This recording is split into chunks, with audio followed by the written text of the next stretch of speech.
Tak ako povedal kolega, moje meno je Ciganeková Monika, ja sa venujem od roku 2000 logistike a výrobe v rámci priemyselného inžinierstva a v podstate s kolegom z New Dimension sme boli kedysi spoluvlastníci českej spoločnosti IPA a tento seminár vznikol oslovením, tak ako bolo povedané. Keďže máme obmedzený čas, ja som vyťahla skôr tie svoje skúsenosti. Keď sa mám baviť o digitálnej logistice, je to určite téma na dlhšie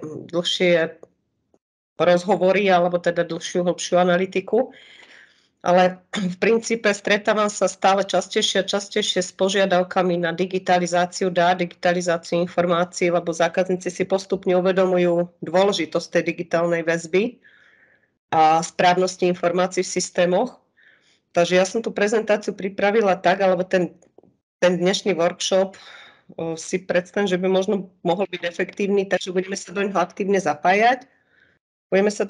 zapájať. A vôbec celá tá prezentácia bude o tých skúsenostiach, ktoré máme za posledné roky. Za posledné roky vrátane teda toho meniaceho sa prostredia, to, čo sa v poslednej dobe deje, na čo u zákazníkov narážame. Máme za sebou spolu s kolegami okolo 180 implementačných projektov v oblasti štíhlej logistiky, takže si myslím, že máme to z čoho porovnávať. Máme za sebou aj čisto implementačné projekty, to znamená, že už bol presne definovaný digitálny svet v danej fabrike a implementovali sme to potom do života. Stretli sme sa samozrejme s rôznymi prekážkami, takže ja vám nebudem hovoriť, aké je to stav ideál, aké je to super, aké to všetko bude fungovať.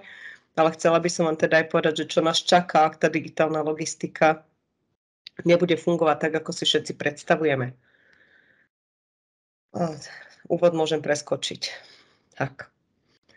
Takže prečo to robiť a ako to vôbec robiť správne? Prvá vec, keď prídeme do firmy a zamýšľame sa nad tým, že prečo by sme mali digitalizovať dáta a čo nám to môže priniesť a či to je vôbec pre mňa vhodné, či to nie je pre mňa vhodné, tak sa stretávame s názormi, že na čo nám to bude, my to predsa nepotrebujeme, to je pre nás úplne zbytočné, to je pre niekoho iného, my už máme informácií dosť. Potom, keď teda tvrdíme, že máme informácií dosť, tak sa poďme na ne pozrieť. Čiže ja veľmi ocením ten vstup kolegu na začiatku, že uvažujú nad cestou, nazvime to analytiky, ja som to nenazývala, že auditu, lebo audit by sa mal venovať nejakým smerniciam a tak ďalej, ale v princípe pozrieť sa na to, ako to celé funguje. Prvá vec, na ktorú musíme myslieť na začiatku, sú nejaké problémy dnešnej doby. Ja som tam dala aj to, že nemáme dosť pracovníkov.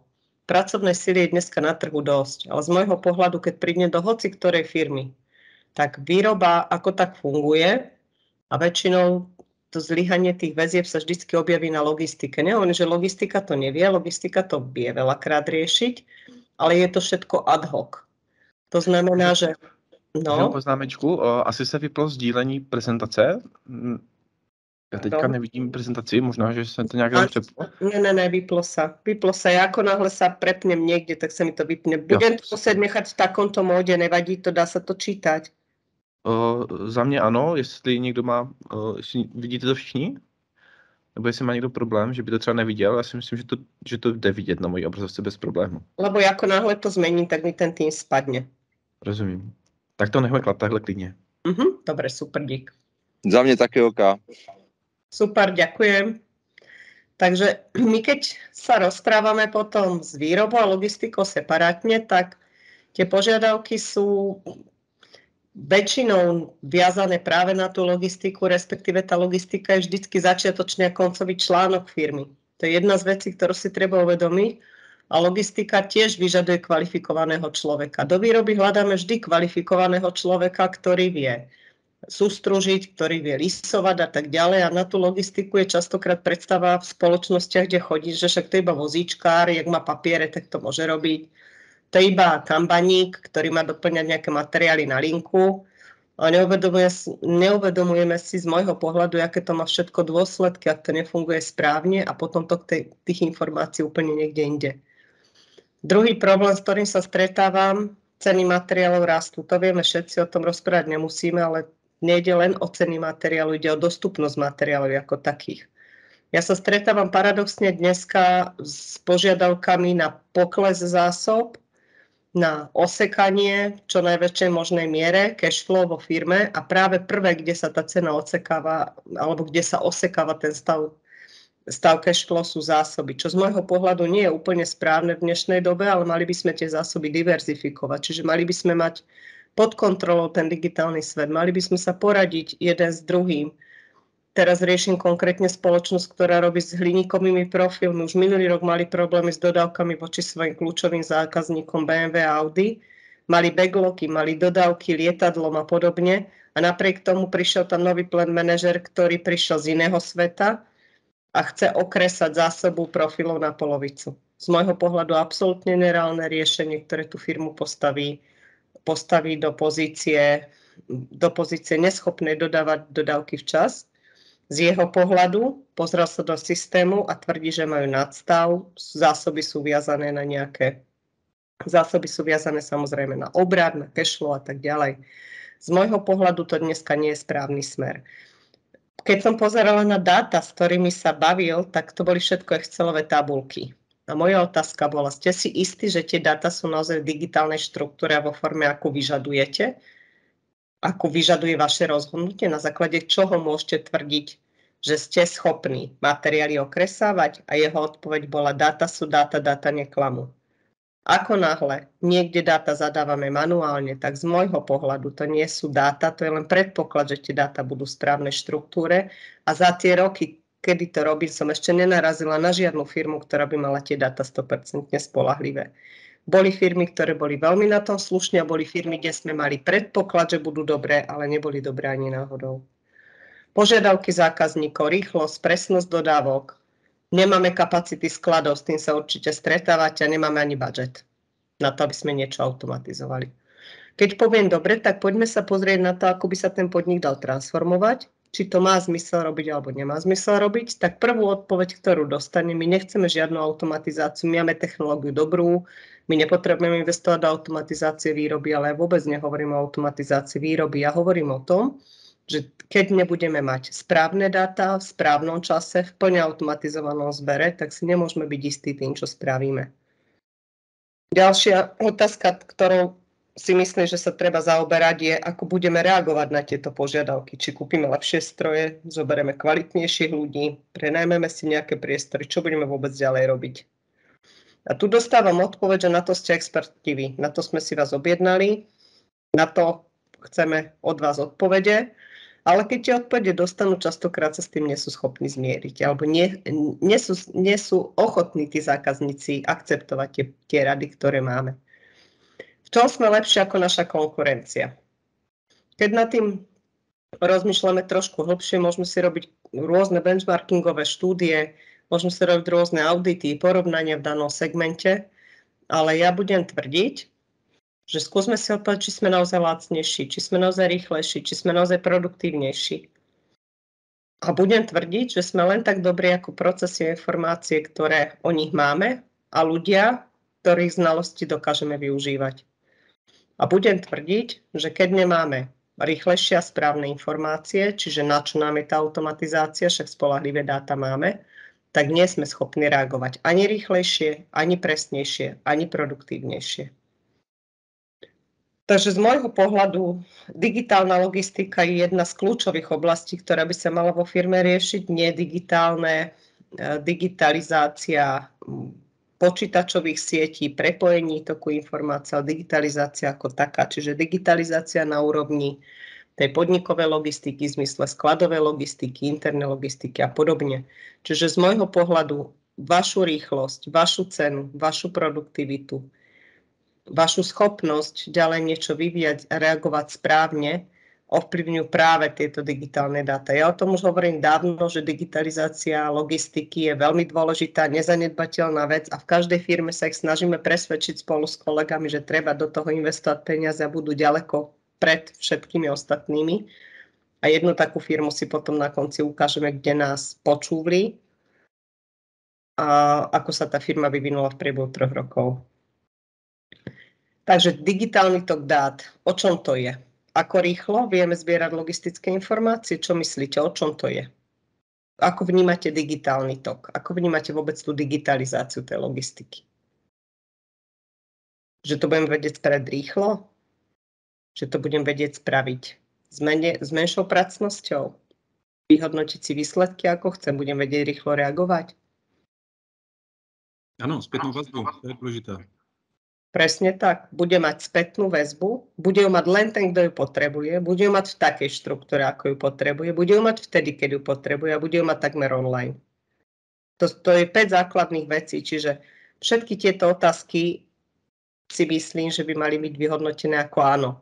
Ak mám zber informácií pracný, ich spracovanie, vyhodnotenie, každý chce v inej štruktúre, tak nemôžem tvrdiť, že ich mám dobré. Ak ich mám spoľahlivé, nemôžem tvrdiť, že sú spoľahlivé, kým si ich nedokážem overiť na mieste alebo nie sú zberané nejako automaticky na pozadí.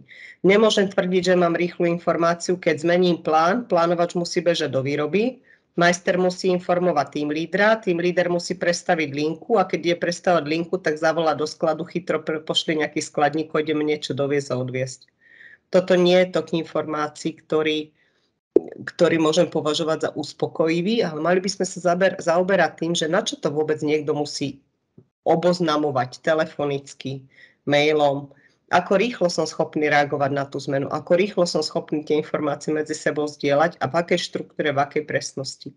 Ja sa bežne stretávam s tým, že existuje 1 500 000 tabuliek a násteniek produktivity a shop floorov a kadečoho, a každý si tie informácie zbiera v svojej štruktúre len preto, že ten niekto za ním to v takej danej štruktúre potrebuje. Dneska máme na to systémy, už od tých základných, keď to nazvem, ja hovorím tým základným napríklad Power BI software alebo Power BI systémy, ktoré mi umožňujú byť lepší a rýchlejší, ale to je len vyhodnocovanie. To je v podstate už nazbierané dáta hodnotím. My musíme niečo urobiť ešte predtým. My musíme najprv správne nazbierať. My najprv musíme vedieť, že to, čo som si popísal, tak tomu môžem dôverovať. Ak tomu nemôžem dôverovať, každé jedno rozhodnutie, ktoré spravíme, rizikové. Je to ako plán. Niečo si naplánujem a dúfam, že sa to splní. Čiže ja logistiku nevnímam ako tok materiálu z bodu A do bodu B. Ja logistiku vnímam ako materiálový tok, informačný tok a rýchla reakcia na zmeny, vrátanie rýchleho operatívneho plánovania a riadenia výroby. Keď sa takto začneme rozprávať s manažmentom spoločnosti, tak nastáva slajd číslo 2. Odpovede: u nás to nie je potrebné. My máme všetko, čo potrebujeme. My máme logistické rozmery, máme plánovacie dáta v poriadku, máme SAP alebo nejaký iný informačný systém, máme vhodný reporting. Každý vie, čo má robiť, ľudia sú zaškolení, u nás to teda nemá zmysel. OK, pozrieme sa na to. U nás to nejde, my máme rôznu štruktúru dát. Niečo chodí napríklad s dodavateľskými štítkami, niekde máme svoje vlastné štítky, vo výrobe potrebujeme tlačiť Kanban bedničky, henta máme QR kódy, pre zákazníka musíme robiť špeciálne štítky, VDAčkové a podobne. Naozaj to nejde? Ukážeme si, že to ide. U nás to nejde, my nemáme dosť dát. Naozaj? Ktoré dáta vám vo firme chýbajú? Čo si myslíte, že sa nedá získať? Alebo čo reálne vieme? Pozrieme sa na to tak. O skladovej logistike. Každý jeden z vás by mal vedieť, čo máme aktuálne skladom, v akom takom stave dát, ale mali by sme to vedieť. Čiže mali by sme sa dokázať niekde pozrieť a to niečo by nám malo povedať práve teraz máme na jednotlivých skladových lokáciách, alebo vo výrobe, alebo u zákazníka, alebo v objednávkach.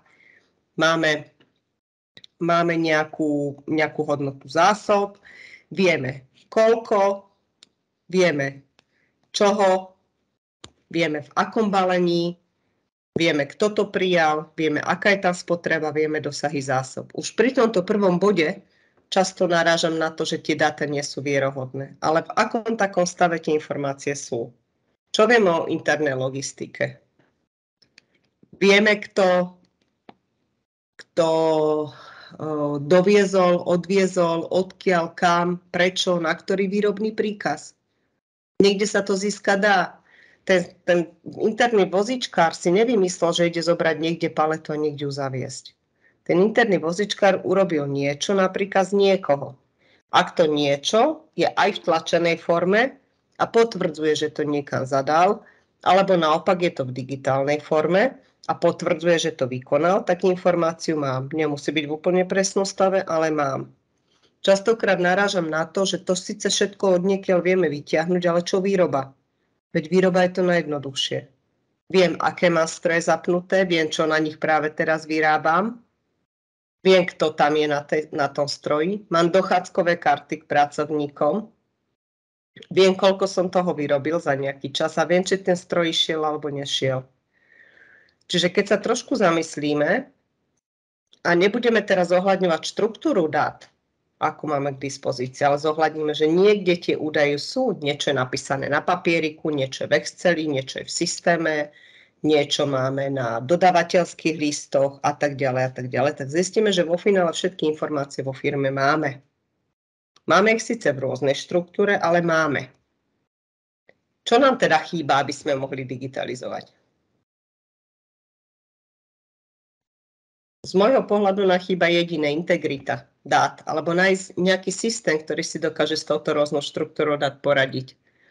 Určite ste sa aj vystretli už veľakrát s tým, že chcete niečo zaviesť do systému a príde ten dodávateľ softveru a povie vám, to sa nedá, my takúto štruktúru nemáme, alebo dá sa to, ale my vám na to musíme urobiť zákaznícku transakciu. Alebo iný príklad. Zadajte do tohto stĺpčeka musíte zadať materiálové číslo, toto. My to nevieme čítať z Excelu, my to nevieme čítať z čítačiek, my to nevieme čítať z tlačiarne, my nevieme odpočítavať z váh, ale dneska to ide. Aj tie váhy, aj tlačiarne, aj skenery. Každá technológia, ktorá vo firme existuje, má svoje PLCčka. To znamená, že každá jedna technológia, ktorú máte k dispozícii, je schopná vám tie údaje dávať. Nie je schopná dávať v rovnakej štruktúre, ale je schopná vám ich dávať. Jediné údaje, ktoré neviete digitalizovať a zbierať, teda nevie si s nimi poradiť ten digitálny svet, sú tie, ktoré máte napísané na papieriku. Ja som preto tvrdý odporca, všade do firmy, kde prídem, som tvrdý odporca akýchkoľvek manuálnych záznamov na papierikoch. Aj vo výrobe, aj v sklade, aj všade sa dá použiť minimálne tablet, notebook lacný, niečo, tabuľka, do ktorej bude niekto nemanuálne zapísať do zošita, ale nech to píše rovno do elektronickej tabuľky. Nemusí to byť priamo napojené na systém. S tým sa dá poradiť neskôr. Myslíte si, že vám niečo chýba, aby ste nemohli začať digitalizovať? Alebo skúšali ste už niekto robiť takéto prepojenie digitalizácie navzájom? Treba v jednotlivých úsekoch? Zoberme si napríklad len taký jednoduchý Excel. Ja som videla už veľakrát pekné veci porobené v Exceloch a hovorím, že my napríklad len prostredie toho Microsoft ako takého využívame na možno 5%. Mám kolegu, ktorý je programátor, ITčkár, baví ho to, je zároveň priemyselný inžinier. Takže keď potrebujeme niečo vymyslieť a niekto mu tvrdí, že to nejde, tak aj v tom Exceli sa dajú robiť zázraky, dá sa tam robiť makra, dajú sa prepájať. Zoberte si štandardný ERP systém, ktorý máte vo firme. Aj SAP vám generuje vo finále zostavy v XLS súboroch alebo v CSVčkách. Akýkoľvek informačný systém robí reporting minimálne do Microsoftového prostredia. Ako náhle máte Microsoftové prostredie a nemáte takéhoto programátora alebo niekoho, tak už Microsoft poskytuje napríklad balík produktov Power BI. Power BI je úplne úžasná vec. Dneska na trhu, ak sa tým človek začne trošičku zaoberať, vy nemusíte poznať presnú štruktúru dát, vy nemusíte vedieť, čo to dokáže. Na to je nástroj. Ten nástroj vám dáva odporúčania. Dáte mu sumu nesúvislých dát pre vás a on vám povie, že čo by sa s tými dátami dalo robiť, ako by sa na ne dalo pozrieť. A to nie je žiadny extra drahý software, ktorý by si firma nemohla dovoliť. Čiže z môjho pohľadu stačí, ak tie dáta sú v akejkoľvek digitálnej štruktúre a vždy sa dajú poprepájať. Často, keď sa na to pozeráme potom tak hlbšie, detailnejšie, tak prídeme do spoločnosti a ideme radom. Za skladníkom, za interným logistom, za operátorom, za stroj, za line feederom a urobíme si mapu štruktúry informácií. čo sa kde používa, ako, pre koho to slúži, čo tam vypisuje presne ten človek. Čiže toto odporúčam spraviť si na začiatku. Keď sa začnem baviť, či existuje nejaký digitálny svet a dá sa tá logistika digitalizovať a či je alebo nie je pre mňa vhodná, čo by mi mohla priniesť, tak verte tomu, že keď si tú firmu prejdete do detailu, cez výrobu, cez logistiku, cez podporné oddelenie ako plánovanie, zákaznícka logistika, nákup a zistíte, kto má koľko práce s tým, že nejaké údaje niekde prepisuje, prerába, reportuje, tak zistíte, že tá digitálna logistika by mala zmysel už len v týchto administratívnych procesoch, a to nehovorím o výrobných a logistických procesoch firmy ako takých. Čiže som presvedčená o tom, že nemusí to byť zrovna tá veľká štruktúra, nemusí to byť taký ten úplne super svet, Industry 4.0 logistiky, ale dá sa niečím začať. A moja skúsenosť je taká, že keď s niečím začneme u zákazníka, spravíme len takúto tú mapku informácií a kto sa ktorou informáciou ako dlho zaoberá, čiže ako dlho mu trvá niečo vypísať, niekde to potom priniesť, vyhodnotiť, zarchivovať, založiť, tak zistíme, že tam strácame ďaleko viac, ako strácame v produktivite výrobnej, ako strácame v produktivite logistickej. Jeden taký príklad za všetko. Ja vám to aj ukážem, lebo som to trošku upravila, aby nebol identifikovaný zákazník. Firma, ktorá má MES systém, automatizovaný zber dát zo strojov, z vozíkov, zo skenerov, zo všetkého. Vyzerá to nádherne, má všetko, o čom niektoré firmy snívajú. Vo výrobe sme hľadali práve kvôli automotív zákazníkom, sme hľadali každú minútu na výrobných strojoch, každú minútu v logistike, každý materiál navyše v logistike, aby sa znížil cash flow firmy. A potom som išla do výroby a nedalo mi to, tak pri každom výrobnom procesku som našla nejakú hrbu dokladov, niečoho. A zistila som, že tie isté informácie, čo majú zobrazené pri každom jednom stroji na displejoch a zbierajú sa, prenášajú sa do centrálneho ERP systému, operátor ešte vypisuje do denného záznamu, následne to vypisuje do smenového hlásenia, následne to vypisuje na tabuľku produktivity a majster, jak by smet, robí z toho znova reporting, ktorý posiela svojmu nadriadenému, ktorý s ním ale vôbec nepracuje, pretože už ho nepoužíva. Keď sme to všetko do detailu zhodnotili, jednalo sa o pomerne veľkú firmu, tak sme zistili, že my hľadáme, ako ušetriť 15 až 20 minút nástroje, aby sme boli schopní splniť smenový výkon podľa požiadaviek zákazníka. A my strácame 1:20 na každej smene čistého času vypisovaním dokladov zo strany operátora. Na čo budeme túniť stroj? Nie je jednoduchšia cesta využívať digitálne informácie, ktoré mám. Otázka samozrejme smerovala k manažmentu a od manažmentu smerovala zase otázka k nám, že tak mi vysvetlíte, prečo používame tie papiere. Ja neviem, prečo ich používať. Ja v nich zmysel nevidím. Ja nie som zastanca vypisovania 6-krát to isté do tabuľky. Ja nie som zastanca toho, že musia visieť nástenky vo výrobe, aby keď tadiaľ prejdeme na Gembu, aby sme videli všade nejaké obrázky. Podľa mňa dobrá firma dokáže fungovať aj bez toho. Dobrá firma má mať priestor na to, aby sa ľudia stretli, aby sa porozprávali o tom, čo by im pomohlo. A dobrá firma má mať priestor na to, aby hľadala možnosti zrýchlenia prenosu informácií a ich správnosti. Zbytočne sa budeme zaoberať materiálovým tokom, zbytočne budeme tuniť produktivitu, keď vstupné dáta, z ktorých vychádzam, s ktorými pracujem, na základe ktorých projektujem a vymýšľam, ako by tá firma mohla koncepčne vyzerať z pohľadu logistiky do budúcna, tak sú absolútne mimo. Čiže z môjho pohľadu je prvá vec, nad ktorou sa treba zamyslieť, alebo prvá najdôležitejšia vec, nad ktorou sa treba zamyslieť, je to, ako to u vás reálne funguje. V každej jednej firme, kde prídem, mám na začiatku prvú informáciu. U nás sú tie dáta v celkom dobrej presnosti. Máme zavedené štandardy, máme popisy, vieme, ako to máme, vieme zozbierať základné údaje, ktoré budete potrebovať. Máme. A niekedy za to jednu informáciu sú 4 ďalšie papiere. Čiže z môjho pohľadu naozaj treba si spraviť na začiatku prečo, či to má zmysel, v čom by som sa mohol posunúť ďalej a má zmysel sa zaoberať naozaj tú digitálnou logistikou. V logistike sú dneska z môjho pohľadu najväčšie straty. Nie sú to straty z pohľadu toho, že ju mám predimenzovanú, ľudskými kapacitami, manipulačnou technikou, ale v logistike máme väčšinou viazaných najviac peňazí. Len keď si zoberiem materiálový tok a zoberiem si priebežnú dobu výroby, keby sme si spravili detailnú mapku, tak zistíme, že možno v 80% materiál pretečie od vstupu zo skladu cez celú výrobu ďaleko rýchlejšie, ako strávi na sklade presunmi, manipuláciou a nejakým prekladaním. Čiže z môjho pohľadu je toto veľmi kľúčová a dôležitá vec. Ako to spraviť správne?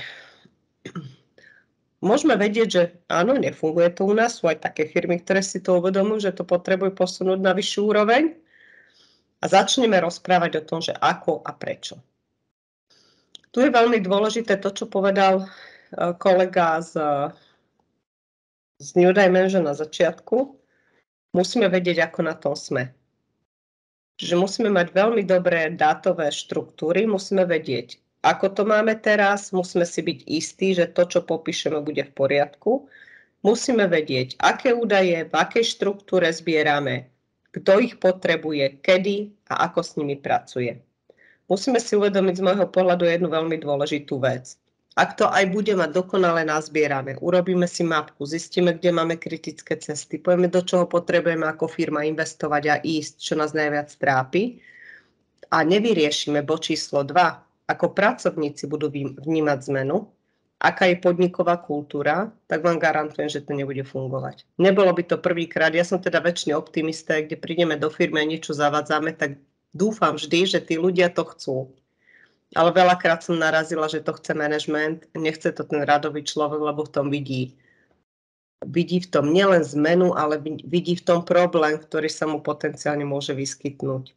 Čiže prvá vec, ktorá vám, alebo prvé, čo vám vo finále môže pokaziť úspešnosť, či sa bavíme o digitalizácii dát alebo o implementácii iných zmien, je to, ako ju budú vnímať pracovníci. Čiže z môjho pohľadu je veľmi dôležité na začiatku zistiť si, aká je úroveň tej podnikovej kultúry. Čiže nie rozprávať sa s manažmentom, ale rozprávať sa s ľuďmi, ktorí tú zmenu budú vo finále užívať, ktorí budú tí, ktorí to budú plniť, ktorí budú tí, ktorí budú tie informácie buď zadávať, alebo kontrolovať, alebo s nimi pracovať. A či to chcú, či to nechcú. Samozrejme vrátanie jazykových bariér. Tuto si dovolím povedať, že mne sa napríklad osobne vôbec nepáči, keď prídem do firmy a štruktúry dôležitých dokumentov sú v cudzom jazyku. Aj keď ja nemám problém si prečítať v angličtine dokumenty, keď som donútená, tak aj v nemčine, ale na druhej strane to vnímam z pohľadu toho bežného človeka. Ten bežný človek, keď príde do firmy, zobere si tušku, napíše mu, kolega mu povie, tak toto znamená toto, toto znamená toto, toto znamená toto, tuto zadaš toto, tu zadaš toto a bude ti to fungovať. On nerozumie veľakrát. Ani čo od neho chcem, ani prečo to tam má písať. On to robí ako robot. Tu napíš písmenko A, tu napíš písmenko B. Ďalšia vec je podniková kultúra ako taká. To znamená, sú firmy, kde už nejaká zmena. Niekedy sa dial nejaký veľký projekt implementácie v logistike, napríklad zavedenie kanbanov pri linkách, zásobovania týmto spôsobom. Nedopadlo to úplne dobre, nikto to neodkomunikoval, prečo to nedopadlo dobre, nikto nevyhodnotil, čo sa stalo a ako to napraviť, ale proste sa ten systém časom zrušil, lebo nefunguje, lebo to pre nás nemá zmysel. Čo myslíte, ako budú ľudia potom reagovať na čokoľvek iné? Budú nadšení z toho, alebo budú sa proste toho báť a zase tu niekto prišiel, zase vymýšľa nejaké hlúposti a zase to nebude fungovať a na čo nám to je? Začnú mať odpor skôr, ako uvidia, čo pre nich chceme spraviť. Čiže máme dve možnosti. Budeme s nimi na začiatku komunikovať to, čo ich najviac trápi. Aspoň ja mám také skúsenosti, že keď narazím na to, čo tých ľudí trápi, a väčšinou je to práve to prepisovanie papierikov, zadávanie trikrát to isté, vypisovanie na kalkulačke, počítanie, tak začíname práve s digitalizáciou dát, začíname na tejto úrovni. Nie preto, že je najdôležitejšia z pohľadu získavania informácií, ale najdôležitejšia z pohľadu toho, ako budú ľudia ďalej vnímať zmenu. Čiže začíname tým, čo ich trápi, aby pochopili, že všetko, čo vymýšľame, robíme a chceme spoločne s nimi vytvoriť, tak nie je niečo, čo skončí v koši. Je to niečo, čo pomôže im. A potom samozrejme podniková kultúra ako taká. Čo potrebujeme a nemáme v súčasnosti, čiže to musíme mať analyzované zvlášť. Čo hľadáme, počítame, vyhodnocujeme manuálnym spôsobom, to by sme mali mať analyzované zvlášť. Keď už máme spravenú dobrú analýzu súčasného stavu, tak by sme si mali pripraviť nejakú, ja som to nazvala, že mapu budúcich procesov, toku informácia dokumentov, ale nejde o nejaký presne štrukturovaný dokument, aj keď môžeme hovoriť, že popisy procesov a presne si to popíšeme v nejakej schéme procesnej, ale ja hovorím, že to vôbec nie je o schéme, je to o to, že sa postavíme flipchartu, postavíme sa tam tí, ktorých sa to týka, začneme definovať, čo presne potrebujem, v akej štruktúre by to bolo pre mňa ideálne, komu to budem posielať, od koho ja niečo potrebujem a v akej štruktúre by to zase vyhovovalo mne. Prečo sa pýtam všetkých, v akej štruktúre by im to vyhovovalo, na čo mi to je? Veď ja som ten, toto nastaví, alebo my sme teda tým, ktorí povie, bude to fungovať takto a spravíme užívateľské manuály. Na čo teda sa pýtam ľudí do detailu? Čo s tým robíš? V akej štruktúre to chceš? Rozumieš tomu? Zoberme si bežný život. Kúpite si nový mobilný telefón. Ja neviem teda ako vy, ale ja sa idem urozčulovať, keď si mám prezálohovať dáta a nájsť tú správnu ikonku, lebo som bola zvyknutá na niečo iné. A zoberte si toho bežného človeka, ktorý väčšinou na tej úrovni logistiky je ten vo finále najdôležitejší z dôvodu spoľahlivosti logistiky ako takej.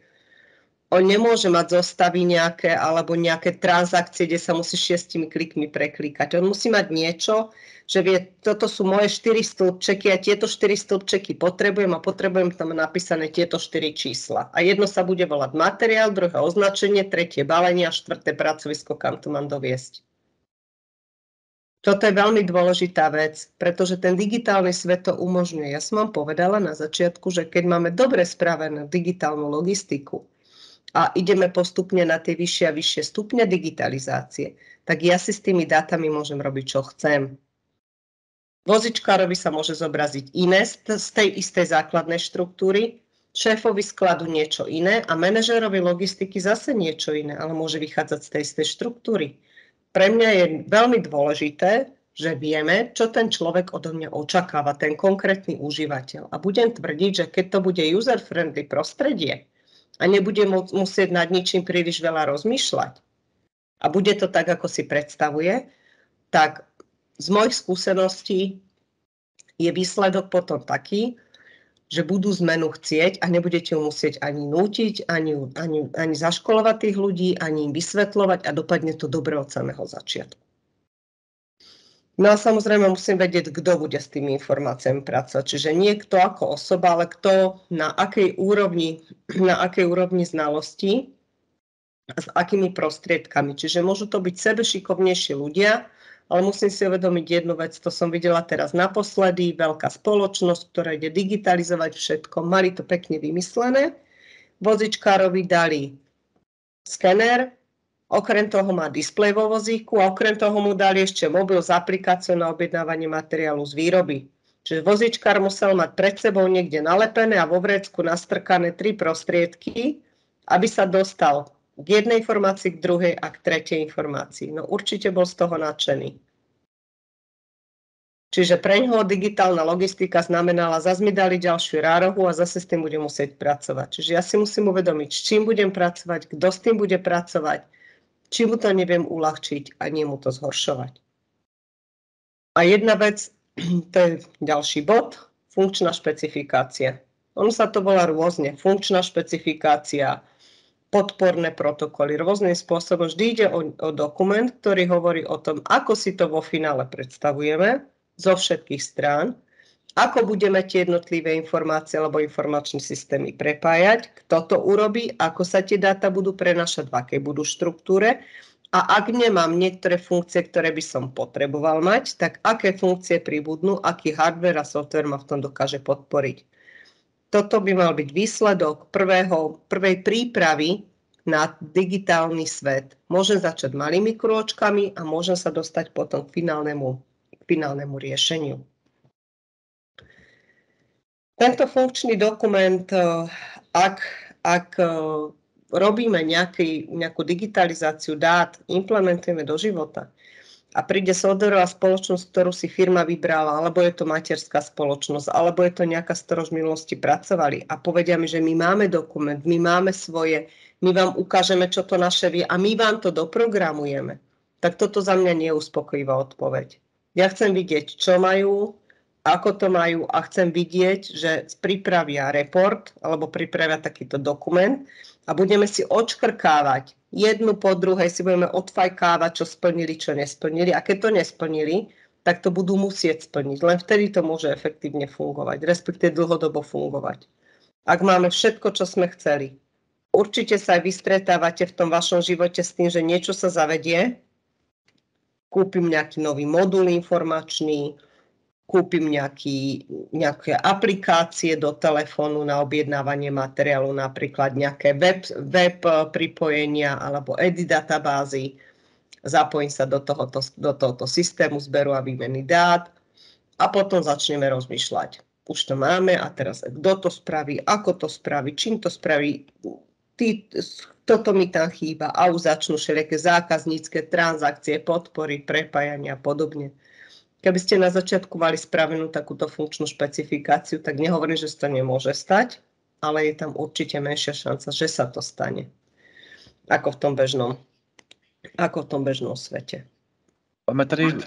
Dobre, keď mám pripravenú funkčnú špecifikáciu, stretávam sa zase s tým, že sa vynecháva pilotný test, respektíve vždy sa urobí testovacia prevádzka, ale testovacia prevádzka sa spraví tak, že idem z tohoto dokumentu, zavediem všetko, čo tam mám odfajkané, poviem, už to funguje a odídem. Alebo spustím to do plnej prevádzky. Vždy sa ešte niečo vyvrbí, vždy sa niečo stane. Ja hovorím, že na to, aby to mohlo dobre dopadnúť vo finále, aby sme vedeli sledovať to, čo sme si vymysleli, je stav ideál, tak pilotný test neznamená, že mám odsúhlasenú funkčnú špecifikáciu a že poodfajkávam jednotlivé zarážky, že som to splnil. Pilotný test za mňa znamená, že viem. Mám ho pripravený, vyberem si pracoviska a ľudí, na ktorých, alebo oblasti, pracoviska možno som mala napísať procesy skôr, zaškolím obsluhu, ukážem im, spustím pilotný test, otestujem funkčnosť, manuálne zadávam a kontrolujem údaje, či ich správnosť tým, čo mám nazbierané, je v súlade, porovnávam ich s informačným systémom, vyhodnotím test, pustím kolečko cez ľudí, ktorí boli účastníci tohoto testu a doľaďujem všetky ďalšie detaily. Nie je to len o testoch, nie je to len o funkčnosti tých hardwarových prepojení alebo databázových prepojení, ale je to práve o funkčnosti celého systému a stotožnenia sa s tým systémom. A budem tvrdiť, že nikdy som nevedela firmu, ktorá by na prvýkrát všetko vymyslela dobre. To sa proste nedá. Vymyslím si v bežnom živote. Ideme stavať dom alebo prerábať byt. Ešte ho len urobíte, prerobíte, tak už poviete, keby to bolo dneska, toto by som možno robil ináč, alebo toto by som trošku inak urobil. To isté platí v tom živote firmy. A veľmi dôležité je spýtať si tú spätnú väzbu. Hneď ako skončí pilotný test, hneď ako narazím na nejaký problém, tak ho riešim. V japonských firmách to bol kedysi prístup aj k výrobe. Ako náhle našli nekvalitný vkus, zastavili linku a pátrali po tom, čo sa stalo. Dovtedy ju nepustili. Ešte aj dodnes existujú niektoré firmy, ktoré majú takýto prístup. Napriek strateniu, pol smeny produkcie, tak pátrajú, a kým nevypátrajú príčinu chyby a neodstránia tú chybu, tak ďalej nepokračujú. Nehovorím, že je to stav ideál, lebo ja si to neviem predstaviť reálne v českých a slovenských firmách, že by to takto fungovalo, ale čo môže určite fungovať je práve takéto pilotné testovanie. Čo ak nechcem ísť rovno do takéhoto pilotného testovania? Čo ak sa bojím vôbec spustiť niečo? Čo ak som si není istý, že to, čo sme vymysleli, je naozaj funkčné? Máme ešte niečo k dispozícii, ako to overiť bez toho, aby sme za to zaplatili veľa peňazí? Čo myslíte? Existuje niečo, čo by nám mohlo povedať, tak dobre si to vymyslel, bude to fajn. Možná nejaká simulácia? Presne tak, máme simulácie. Pred pár rokmi simulácie boli pomerne využívaným nástrojom v spoločnostiach. V dnešnej dobe je to skôr o tom, že sú podniky ako Siemens napríklad, ktorí majú svoj tím simulačných expertov, ale budem zase tvrdiť, že nikdy ten človek nemôže byť expert v svojej oblasti, ak sa venuje niečomu inému. Môže vedieť urobiť na veľmi slušnej úrovni, môže modelovať základné veci a simulovať, ale nemôže byť špička v oblasti simulácie. A ak už potrebujem simulovať niečo zložitejšie, čo má dôsledky treba cez celú firmu alebo dôsledky cez viac oddelení, tak už je vhodné osloviť tým expertov, ktorí sa ničomu inému nevenujú, iba simulácii. Je to to isté, ako keď pôjdem k automechanikovi, ktorý síce vie opraviť auto, vie opraviť aj motor, aj prevodovku, ale vie to opraviť iba na niektorých autách a na druhých si myslí, že by to mohol vedieť spraviť správne. Čiže ak sa bojím, či som to dobre vymyslel, existujú simulačné modely, ktoré sa dnes nevyužívajú v takej miere, ako by sa využívať mohli, a práve tie simulačné modely dokážu zhodnotiť aj dôsledok takéhoto niečoho. Je to už ťažká simulácia.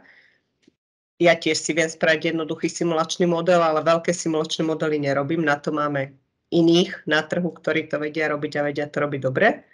Takže myslím si, že predtým, než si takéto niečo pripravujem, tak si to môžem dať a simulovať. Menšie zmeny sa dajú simulovať manuálne. Určite ste sa niekedy hrali nejaké Lego hry v priemyselnom inžinierstve, že ste si skúšali kanbany alebo ťahové systémy, alebo ste sa hrali, ako skladať nejaké autíčka, niečo si vytaktovať. Veľa vecí v logistike sa dá testovať presne týmto istým spôsobom, či to bude fungovať.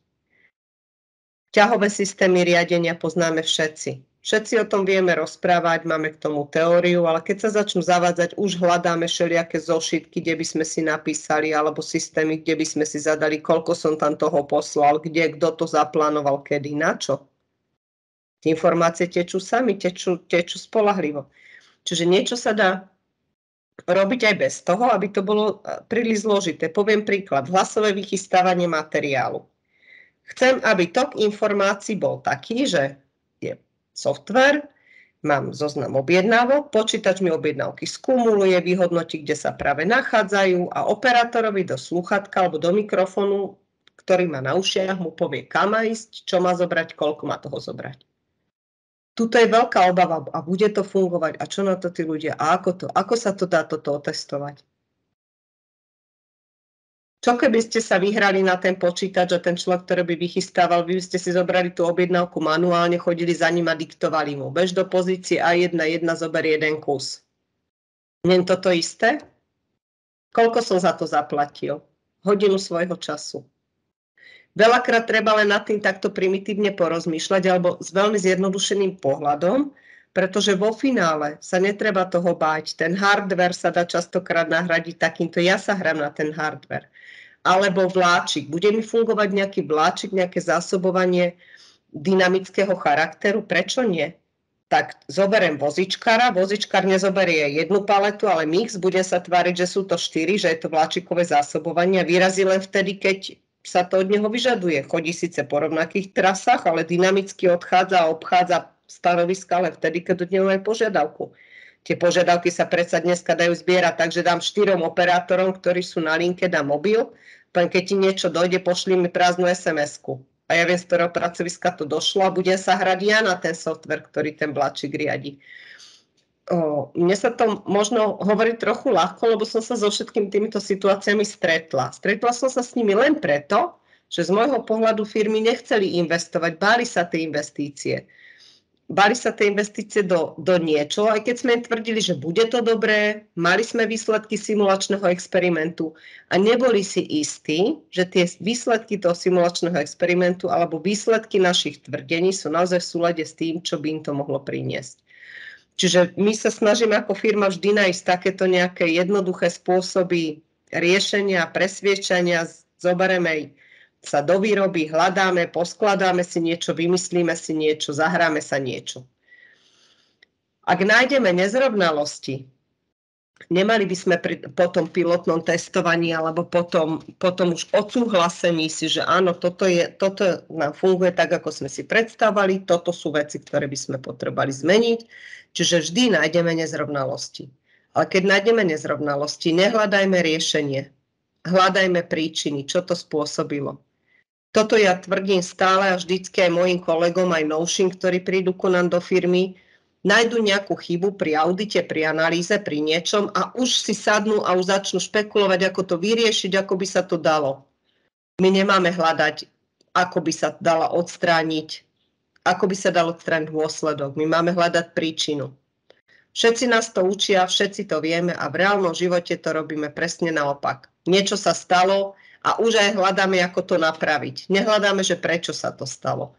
Čiže napríklad manuálne zadávanie údajov ku vyrobeným kusom zo strany operátora každú hodinu. Je to správne? Nedochádza tam ku chybám? Zoberte si, že ste človek, ktorý pracuje niekde za strojom a každú hodinu má zapísať, koľko vyrobil kusov do nejakého systému alebo na nejaký displej alebo niečo naskenovať, napípať. Bude to fakt robiť? A bude to fakt robiť každú hodinu? Poviem vám, že ak zo 100 postavíte 100 ľudí tomu systému, tak ani jeden to nebude robiť každú hodinu presne. Čiže nejaká odchýlka tam bude. Povieme si, dobre, čas dokážem akceptovať. Ako je potom, že keď si prejdete firmu, tak na nástenkách produktivity nájdete dokonale každú hodinu plnený plán. Že mám plán a mám realitu. Ako to môže sedieť? No nech mi niekto skúsi vysvetliť, že o 7 sa mám postaviť k nástenka, že presne o 7 tam zapíšem presný počet vyrobených kusov. Určite nie. Je to želanie, aby to fungovalo a je to potom o tom, že sa tie údaje trošku krivia a mrvia. Aj ten operátor alebo človek, ktorý bežne s tým robí, ako náhle niečo manuálne zadáva, on nepôjde proti sebe. On je platený od hodiny, od kusa, od produktivity. Z toho to musíme vychádzať. Ten človek urobí všetko preto, aby údaje, za ktoré zodpovedá, boli vo finále v štruktúre, aby za ne dostal peniaze. Inak povedané, zabudol som, alebo mám vyrobiť za hodinu 200 kusov niečoho. Mám 200 kusov odpísať z regálku môjho výrobného. Zabudol som, vyrobil som iba 170 kusov. Priznám si tých 30 kusov, že som spravil zle, alebo zabudol, alebo nestihol? Napíšem. Vypočítam si, keď 200 kusov za hodinu deleno 60 minút, za koľko kusov za minútu, odrátam si chýbami 30 kusov, na kalkulačke si to prehodím na minúty a napíšem 5 minút, logistický prestoj 3 minúty, dokumentácia 2 minúty, zásek stroja. Treba si toto uvedomiť, že toto je štandardná vec. My sa snažíme hľadať nezrovnalosti a prvá nezrovnalosť je v tom, ako vôbec celé začína. Ako môžeme mať potom funkčné riešenie. Čiže ak nájdeme nejaké nezrovnalosti, nehľadáme, že toto je nezrovnalosť a poďme ju odstrániť, ale hľadáme, prečo sa tá nezrovnalosť stala. Prečo sa stala takáto nezrovnalosť, že ten operátor niečo dopočítava na kalkulačke alebo logista. Keby sme boli na jeho mieste, napíše si, že som stratil 30 kusov v produktivite a prídem o variabilnú zložku mzdy? No ja určite nie. A to si myslím, že ja patrím zrovna medzi tých poctivých ľudí, ktorí by si to možno na začiatku aj priznali. A treba si uvedomiť tieto fakty, že všetky riešenia, ktoré sú bežné na trhu, tak začínajú tou spoľahlivosťou ako takou a začínajú niečím, čo mi nespoľahlivosť spôsobuje. Začínajú nejakými príčinami. Každý má nejaký dôvod, prečo niečo nespravil to dobre. Nemusí mať náladu, nemusí mať dobrý deň, nemusí mať a tak ďalej. Upozorňujem na to preto, lebo vždy sa pilotné testy vyhodnocujú, takže sa zoberie funkčná špecifikácia, odfajká sa splnilo, nesplnilo. Ak nesplnilo, zavolajú sa programátori, ITčkári, management team a povie sa, čo musíme, ako sa to dá riešiť inak, spustíme to na novo, vyhodnotíme, dobre, fajn, nasadíme do plnej prevádzky a po 3 mesiacoch sa čudujeme, že to nefunguje vôbec. Ak nájdeme nezrovnalosti, nájdeme príčiny, vieme, čo sa deje napríklad pri tom manuálnom zadávaní, napríklad nesprávne balenia versus realita v obaloch. Ako sa môžem spoľahnúť na to, že spojovací materiál je po 500 kusoch v bedničke? Môžu byť automatické počítadla, môže byť čokoľvek. Ako náhle sa jedná o malé komponenty drobné, viete, že vám dodávateľ určite dodal 500 kusov v bedničke? Viete určite, že medzi tým si operátor niečo odtiaľ nezobral? Nemôžete vedieť vôbec túto spoľahlivosť dať. Vy sa môžete ku nej priblížiť, ale ona nikdy nebude úplne reálna. Prepojenia dát. Napríklad budeme tvrdiť, že v master krabici je 10 menších kartónkov a tie sú balené po 100. Čak je jeden 120 a druhý 80. Vo finále mi paletový štítok sedí. Čo to spraví s logistikou, keď budem vydávať po kartónoch? Zruší mi spoľahlivosť dát. Čo sa s tým dá robiť? V tom bežnom svete, kde si vytvárate príjemky na sklad, výdajky na sklad, výdajky do výroby, odpisujete materiál backflashom z výrobných príkazov a pracujete s týmito dátami, tak v tom bežnom svete na to neprídete. Príde na to buď operátor pri linke, ktorý zakričí logistika dovezie. Príde na to logistika, lebo ešte by som mal mať na sklade, už nemám. Ale vo finále neprídete na koreňovú príčinu chyby. Kdežto v digitálnom svete sa dá tomu prejsť, dajú sa robiť virtuálne sklady, dajú sa robiť virtuálne logistické systémy. Čiže digitálna logistika nie je len o tom, že mi všetko samé chodí v digitálnej forme. Digitálna logistika, alebo digitalizácia logistiky je dneska o tom, že ako náhle na niečo narazím, tak ona sa učí, je to učiaci sa systém.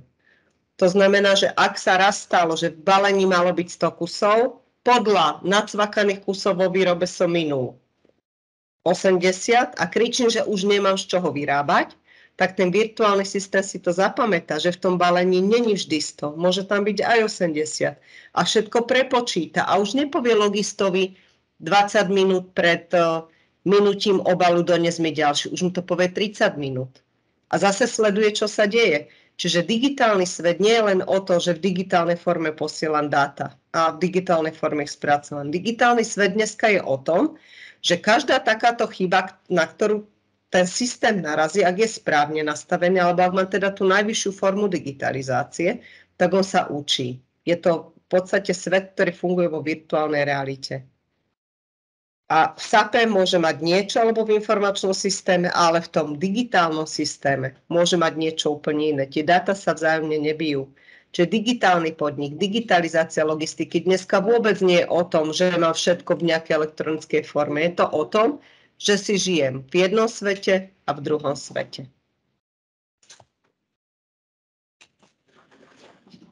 Čiže mám vlastne nejaké oblasti tej digitalizácie. Čiže v prvom rade sa snaží samozrejme nahradzovať fyzické objekty digitálnou formou. To znamená všelijaké tie nástenky, vypisované štítky, zapisovanie do zošítkov, hlásenie produktivity a podobne sa snažím digitalizovať. To je taký prvý krôčik. Keď to mám zdigitalizované, snažím sa to prepojiť všetko so všetkým a prepojiť to tak, aby sme boli všetci spokojní. A keď to urobím užívateľsky príjemné, tak sa dostávam k tomu tretiemu okienku, ktoré som si tam dovolila dať. A ja som ho nazvala, že eliminácia bariér medzi človekom a technikou. Ja hovorím, že každý vie dneska stlačiť farebný gombík. Ale ako náhle by mal do toho farebného tlačítka zadávať číslo materiálu, niečo preskenovať, ísť cez 3 nejaké tlačítka, tak bude mať z toho strach. Ale ja nepotrebujem, aby to urobil. Mne stačí, ak viem, že úroveň toho daného človeka, ktorý bude pracovať s môjim finálnym výstupom, je taká, že sa bojí techniky, tak dneska existujú prostriedky na to, ako iba stlačiť to tlačítko a všetko sa urobí samé. Ono sa to urobí z nejakých základných údajov. Čiže my si musíme byť vedomí aj toho, že ľudia sa boja nových vecí. A nehovorím iba o operátoroch a logistoch, ale hovorím aj o manažmente. Každý sme zvyknutí na niečo. Zoberme si len zase tie jednoduché mobilné telefóny. Niekto má štandardný operačný systém, teda má Androidový telefón, niekto má Appleový telefón. Skúste im ich vymeniť. Budú úplne stratení a majú zase iba telefón. Však je to mobil. Vymením skenery, vymením počítač tomu človeku. Rozhádžem mu len ikonky na ploche, už bude stratený. Čiže naozaj treba tie bariéry eliminovať a na to mi slúži tá digitalizácia. A samozrejme aj na to, aby sme mali informácie správny čas a na správnom mieste.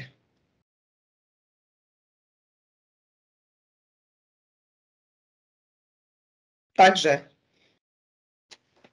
digitalizácia môže byť v rôznych štruktúrách a formách, ako sme si povedali, až už od tej jednoduchej formy, kde sa snažíme len niečím začať, až po tú high-level riešenie, ja som to nazvala, že sofistikované riešenia Industry 4.0 v logistike, kedy už sa rozprávame o úplne inom svete. Také jednoduché napríklad. V gro firmách, do ktorých idem a majú nejaké montáže, tak samozrejme majú nejaký Kanban zavedený alebo nejaké drobné materiály rozsypané z krabiček do bedničiek alebo aj v krabičkách zasobované do výroby. A ako náhle sa to minie, niekto to doveze, bude to dvojhodinový dovozný takt, alebo je to nejaký vláčik, alebo je to niečo. Treba sa inšpirovať v tom inom svete ako v tom výrobnom. Mňa napríklad k tomuto, čo vám teraz ukazujem na slajde, ma doviedol nákup v Kauflande alebo v Lidli. Prišla som do obchodiaku a videla som, že na tovaroch, na policiach, v regálkoch sú takéto digitálne štítky. A teraz samozrejme choroba z povolania, pozeráte sa, že čo na tom štítku je a zistíte, že to je menovka, cenovka elektronická. A keď potom hovorím predavačke, že na čo to máte, že to miesto štítkov vám funguje, že hej, je to super, my keď precenujeme, ja nepotrebujem pomehať po celom obchode a poprehadzovať štítky, ale ja zadám zmenu ceny na 5 artikloch, potvrdím si ju v počítači a mne to všetko prehodí, zobrazí. Aký je rozdiel medzi tým obchodom a firmou? Žiadny. Ak mám v regálku raz takú skrutku, potom inú skrutku, ak tam mám raz tú skrutku, ja neviem, 200-kusové balenie, raz tam mám 100-kusové balenie, veď to je to isté. Ja nepotrebujem mať dokonalý super hardware, software. Ja potrebujem mať niečo jednoduché. Tak som začala potom pátrať a som zistila, že niečo podobné dodáva Belhof, dodávateľ spojovacieho materiálu. Tak som ich kontaktovala, Bossart, tak som ich kontaktovala. Nedostala som mesiac odpoveď.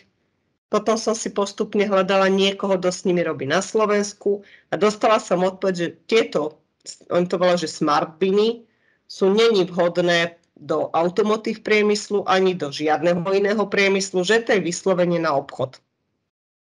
Tak som si našla firmu na Slovensku, ktorá distribuovala do Coop jednoty, do reťazca tieto biny.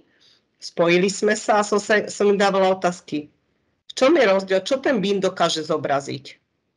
Čo chcete? To je magnetický papier. To je zobrazovatko, ako keď deti sa hrajú s tými tabletmi, že niečo si načarbe, potiahne gombiček, zotrie, vráti sa späť a kreslí znova. Má to ten istý princíp fungovania. Tak prečo tam nemôže mať hocičo? Teoreticky by to šlo. Keď je tá cedolka alebo ten smart bin je nalepený na bedničke, v obchode na regálku. Prečo by nemohol byť vo firme na regálku? Vidíte tam nejaký problém? Nie. A začali sme skúmať, to bolo asi tak 3 roky a dneska už tieto smart biny, konkrétne táto spoločnosť použila v niekoľkých automotív fabrikách, v niekoľkých štandardných fabrikách. Prečo to hovorím? Je to najrýchlejší spôsob digitálnej informácie. Môžem si tú bedničku zobrať z regálku odniesť na pracovisku. Môžete hovoriť, dobre, však máme pick-to-light systémy, máme Kanban štítky, máme čokoľvek, ale treba si uvedomiť jednu vec, že tu mám aj tlačítko chcem doviesť, nechcem doviesť. Zoberiem si bedničku, stále viem, čo sa v nej nachádza, stále viem, kde sa to nachádza, kto to má. A nehovorím o tom, že jedno takéto zariadenie stojí radovo 4 €. Nepotrebujete žiadne káble. Aj to je o digitalizácii logistiky. Hľadať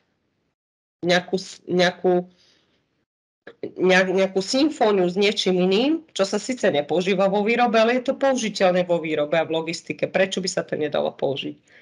Čiže začíname od takýchto jednoduchých vecí. Máte pick-to-light systémy, máte rôzne spádové regálky, máte rôzne Kanban štítky a tak ďalej. Čiže v každej tej firme sa dá niečo nájsť, čím sa dá začať. Toto je taký úplne jednoduchý príklad, ako elektronizovať dáta bez toho, aby niekto k tomu musel prísť a manuálne to prepísať. Ako náhle sa zmení zoznam materiálu na pracovisku, alebo v bedničke, alebo obsah, alebo rozsah, alebo niečo, tak to dokážem zmeniť primitívnym spôsobom.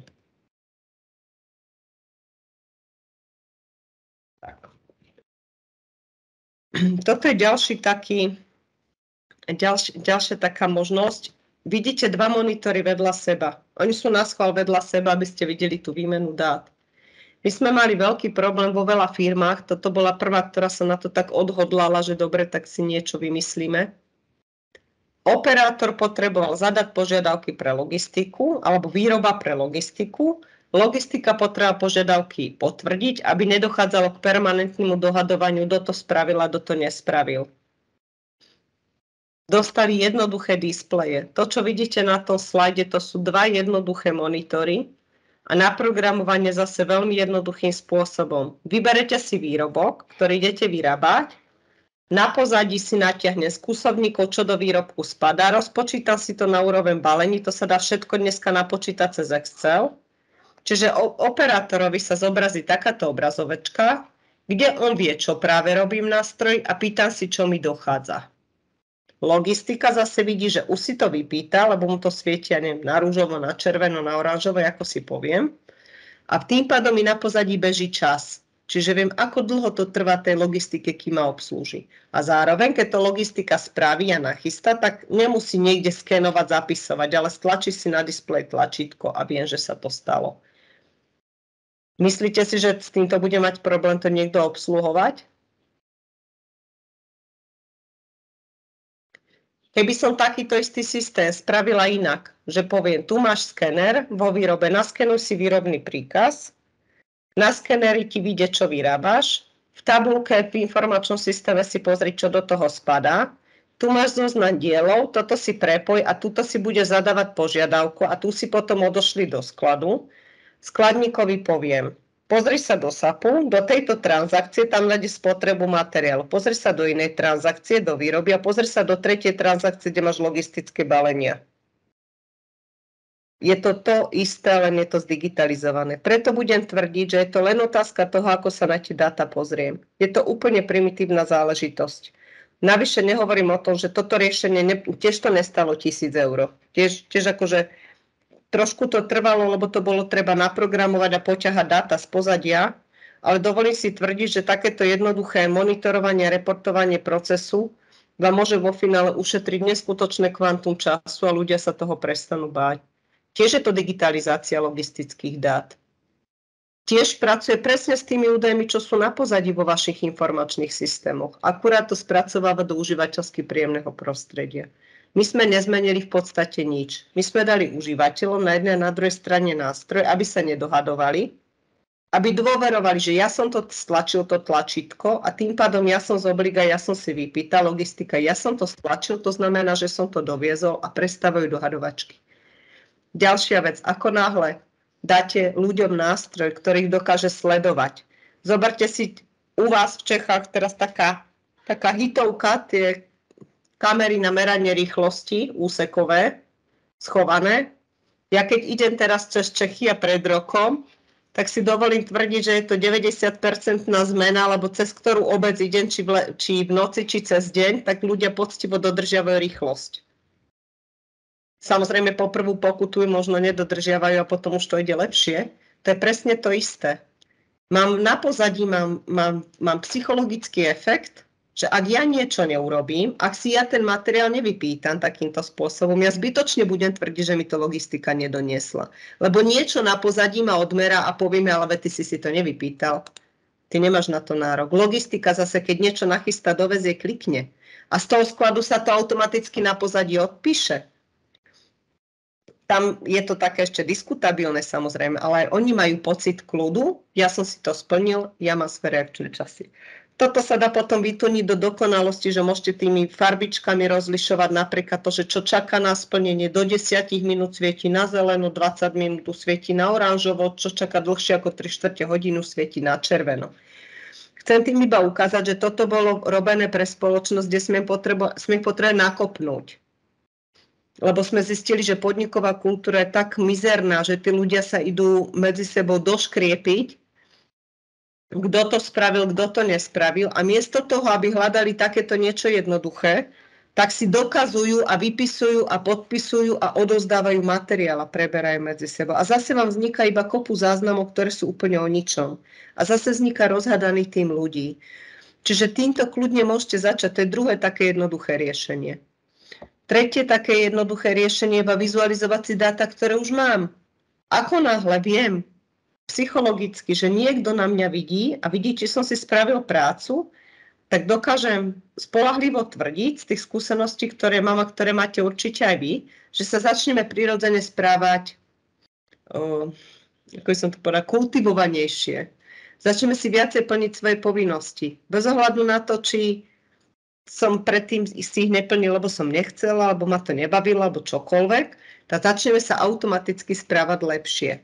Toto sme spravili v jednej spoločnosti z ich informačného systému, čiže nič sme v podstate neurobili, len sme dáta vyťahli do web prostredia a chceli sme vidieť, kedy asi by malo niečo prísť na príjem do skladu. Čo sme tým dosiahli? Donútili sme nákup, aby všetky očakávané dodávky písal do tabuľky a aby si ich aj kontroloval, lebo vo finále toto dokáže na pozadí vyhodnotiť, že týchto oranžových 15 riadkov malo prísť dneska, z toho mi prišiel jeden zelený a niekto môže z druhej strany, nejaký manažér alebo riaditeľ, môže prísť za nákupcom a povedať, počúvaj ma, mal si tam 15 oranžových riadkov, ako je možné, že ti prišiel iba jeden dneska? Obvolal si tých dodávateľov, informoval si sa, rob s tým niečo. Ako sa môže logistika efektívne riadiť, keď nevedia, čo im príde? Ani v daný deň, ešte na úrovni hodinových okien. Čiže niekedy stačia len takéto úplne primitívne vizuálne nástroje na to, aby sa začal ten stav zlepšovať. Toto je jedna z vecí, na ktorú ja som osobne veľmi hrdá, lebo to je práve u pána Dobeša robené, čo tu bol pred chvíľočkou. Je to z 2008 roku. Môžem to ukázať, keďže už sa to používa v minimálnej štruktúre, lebo vtedy firma prešla zmenami majiteľov a kadečoho iného. Hľadali sme systém, ktorý nepotrebuje rozmýšľať. Aby nerozmýšľal ani výrobár, aby nerozmýšľal ani skladník, aby nerozmýšľal ani vozíčkár. A vychádzali sme zase z toho, že všetky dáta máme. Keď som plánovač a plánujem niečo vyrábať na nejakej linke, v nejakej výrobnej hale, na nejakom stroji, nejaký konkrétny produkt, v nejakom počte kusov, ktoré chcem urobiť za deň, tak predsa viem, čo chcem. To sa mi zobrazuje v tomto prvom políčku, že viem, čo chcem. Toto zadá plánovač. Koľko chcem vyrobiť, čoho, aký produkt, na ktorom stroji, na ktorej linke, na ktorej hale. A stlačí Enter. To je celá práca toho plánovača. Čiže objednáva si. On zadá objednávku. Zobrazí sa to v takejto štruktúre. Je to v elektronickej forme ako keby materiálová karta smerom na logistiku. A hovorí mi o tom, že tieto farbičky majú tiež svoj zmysel. Vonkajšia farbička je farba haly výrobnej, vnútorná farbička je farba linky. Toto sa zobrazuje, takéto objednávkové listy sa teraz hromaždia na logistike vedúcemu skladu. A vedúci skladu si stlačí, že prehľad objednávok a jemu to vygeneruje takéto listy návozové. Tie návozové listy zase pracujú iba s informáciami, s kúsovníkmi, s baleniami a oni rozpočítavajú na pozadí, koľko toho vlastne, ktorá tá výroba bude potrebať a v akom takte, aby to vyrobil. Čiže logistika nič nepočíta. Vedúci skladu dá vygenerovať návozové listy na najbližšie 2 hodiny a rozdá ich podľa farbičiek na kôpky. Skladník si ich zoberie a vidí presne, z ktorej skladovej pozície, aký materiál, koľko obalov mám zobrať a v akom poradí si ich mám naložiť na vláčik, ako mám tú výrobu prejsť. Čiže úplne jednoduchý spôsob evidencie a podpory a získavania dát. A na druhej strane veľmi presný z môjho pohľadu a z môjho pohľadu taký, že tí ľudia by tomu mohli začať dôverovať. Čiže my keď sme to sme programovali my ešte s bývalými kolegami a keď sme to vytvárali, tak sme sa rozprávali s tými ľuďmi, že či by im taká informácia vyhovala v takej štruktúre, čo ešte všetko potrebujú. Čiže ešte sme vôbec nerozprávali, ešte sa nerozprávalo v našom svete o digitálnej logistike, digitálnom podniku a Industry 4.0 riešeniach. Ale hľadali sme spôsob, ako zjednodušiť taký informácie, spraviť ho dobrý. A presne o tom to je. Vy si nemusíte predstavať po digitálnou, alebo my si spoločne nemusíme predstavať po digitálnou formou niečo super zložité, drahé, neskutočné, nedá sa to. Ale mali by sme začať takýmito maličkými vecmi, ktoré mi niečo prinesú.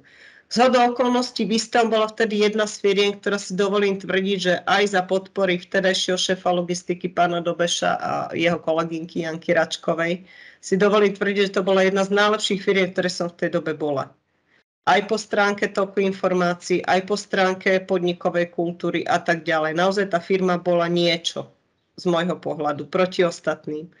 Napriek tomu tvrdili, že všetko majú v poriadku. Tak keď sme to spustili, toto už bol pilotný beh, tak tu sa nám začali zobrazať, že obrazovka CMMS. CMMS bol informačný systém. To znamená, že táto položka už bola prijatá, mala byť dávno v sklade na danej lokácii, ale niekto ju tam proste nedal.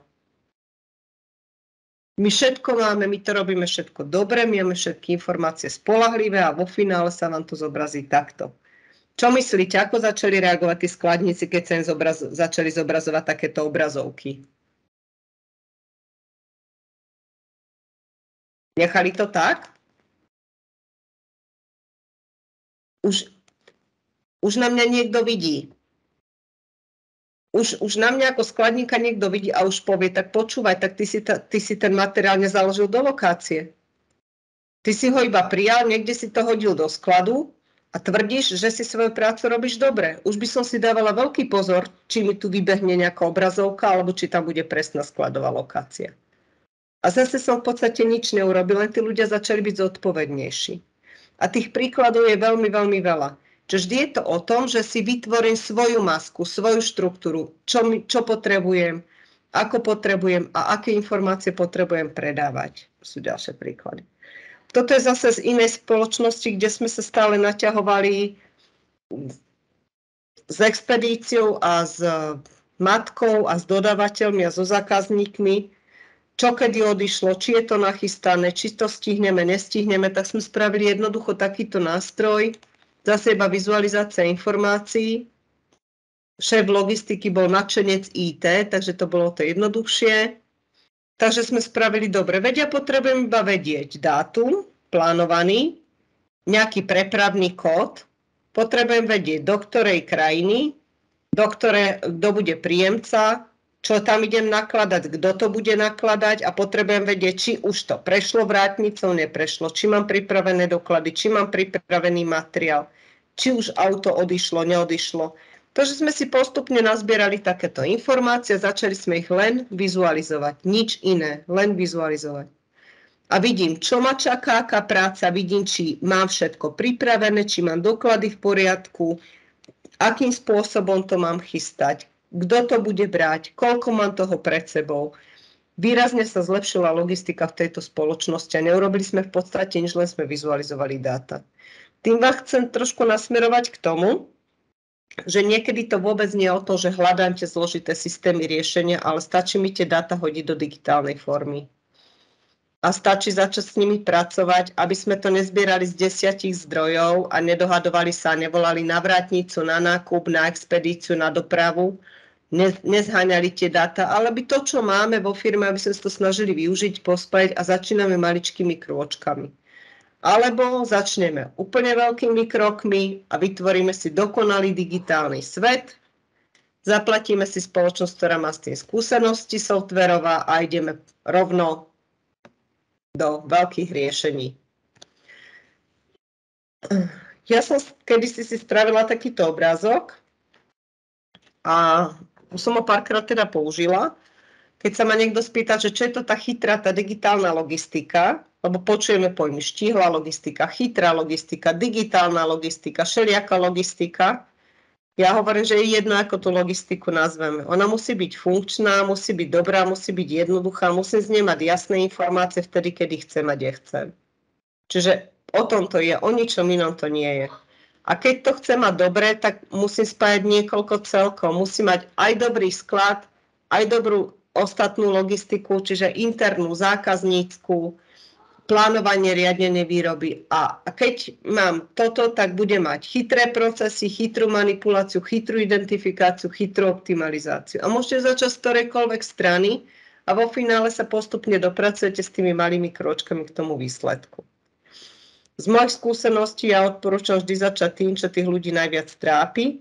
Keď som ukazovala to objednávanie medzi výrobou a logistikou, tak to je taký veľmi častý problém vo firmách, že sa dohadujú, ty si to nechcel, nie, ty si to nedoviezol. Alebo vy nestíhate, vy ste neschopní, my bez toho nemôžeme vyrábať.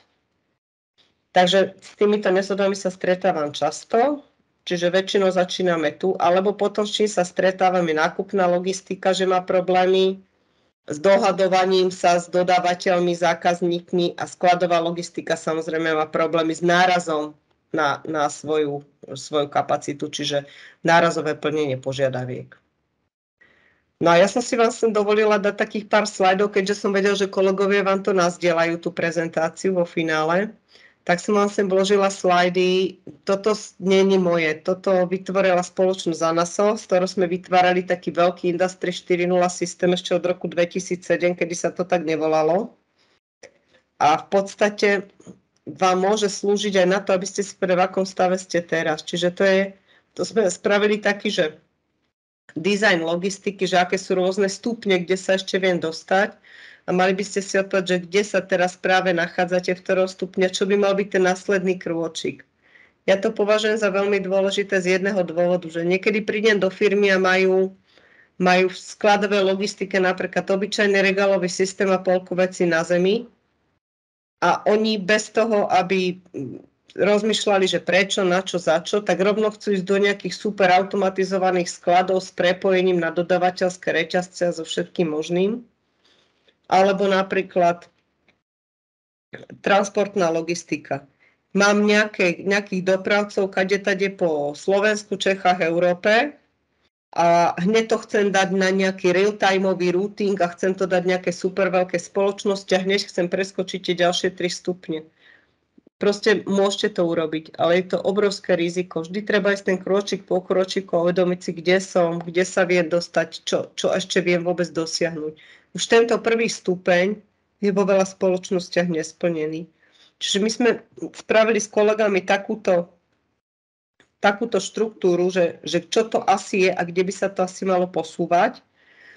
A postupne sme to rozobrali po tých jednotlivých častiach logistiky. Čiže napríklad tej nákupnej logistike by sme najprv mali byť schopní kontrolovať úplnosť dodávky, riadiť kontrolu kvality automaticky na pozadí, riadiť procesy prebalovania, automatické objednávanie materiálu podľa aktuálnych potrieb, tak, kde to ide spraviť a tak ďalej. Až potom by sme sa mali trošku posúvať.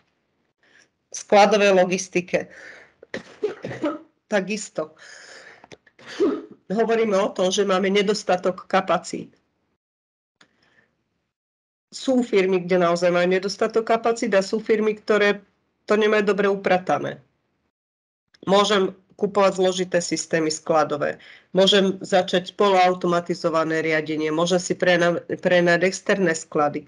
Alebo môžem začať rozmýšľať nad tým, čo s tým. Môžem začať riadiť správne naskladnenie materiálu. Môžem zabezpečiť dostupnosť zo strany skladu vďaka nejakej operatívnej analýze, obrátkovosti, spotrieb a tak ďalej. Môžem začať riadiť automaticky nejaké zakladače, dopravníkové systémy. Môžem koordinovať tok informácií v zmysle príjmov, výdajov, spotrieb vo výrobe. Veľakrát sa stretávam s tým, že materiál je backflashovaný. To znamená, že až ho miniem vo finálnom stupni výroby, až potom sa odpíše. 90% systémov to má nastavených takto.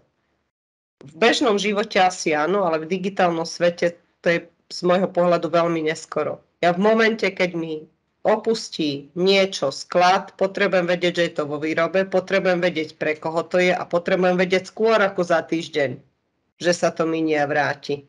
Ja potrebujem vedieť online, čo sa s tým materiálom stalo, koľko sa ho spotrebovalo. Na všetko si dovolím tvrdiť, že informácie dneska máte. Len sú neni pospájané a nie sú v štruktúre, ako potrebujeme. Tak, no a na čo to robím, to si asi čítať nemusíme. Není to len o produktivite, ako ju spraviť lepšie a ako spraviť kvalitnejšiu logistiku, ale je to vôbec o tom, ako si zlepšiť život vo firme. Povedali sme si, že logistika je vždy prvá aj posledná. Logistika zaplánuje, logistika spraví kontrakt so zákazníkom. logistika je podporou výroby a logistika to vo finále aj dodá. Ak vám nebude dobre fungovať logistika, tie dáta nebudú dobré, spoľahlivé, nebudú včas, nebudú online, nebudú riadené a reportované správnym spôsobom, tak sa môžeme hrať s čím chceme, môžeme tuniť, čo chceme a nikdy nedosiahneme ten výsledok, ktorý by sme si prijali dosiahnuť. Mám také skúsenosti. No a teraz vám ukážem práve to, čo som vám hovorila, že aj keď je to dobre vymyslené, nevždy to dobre dopadne.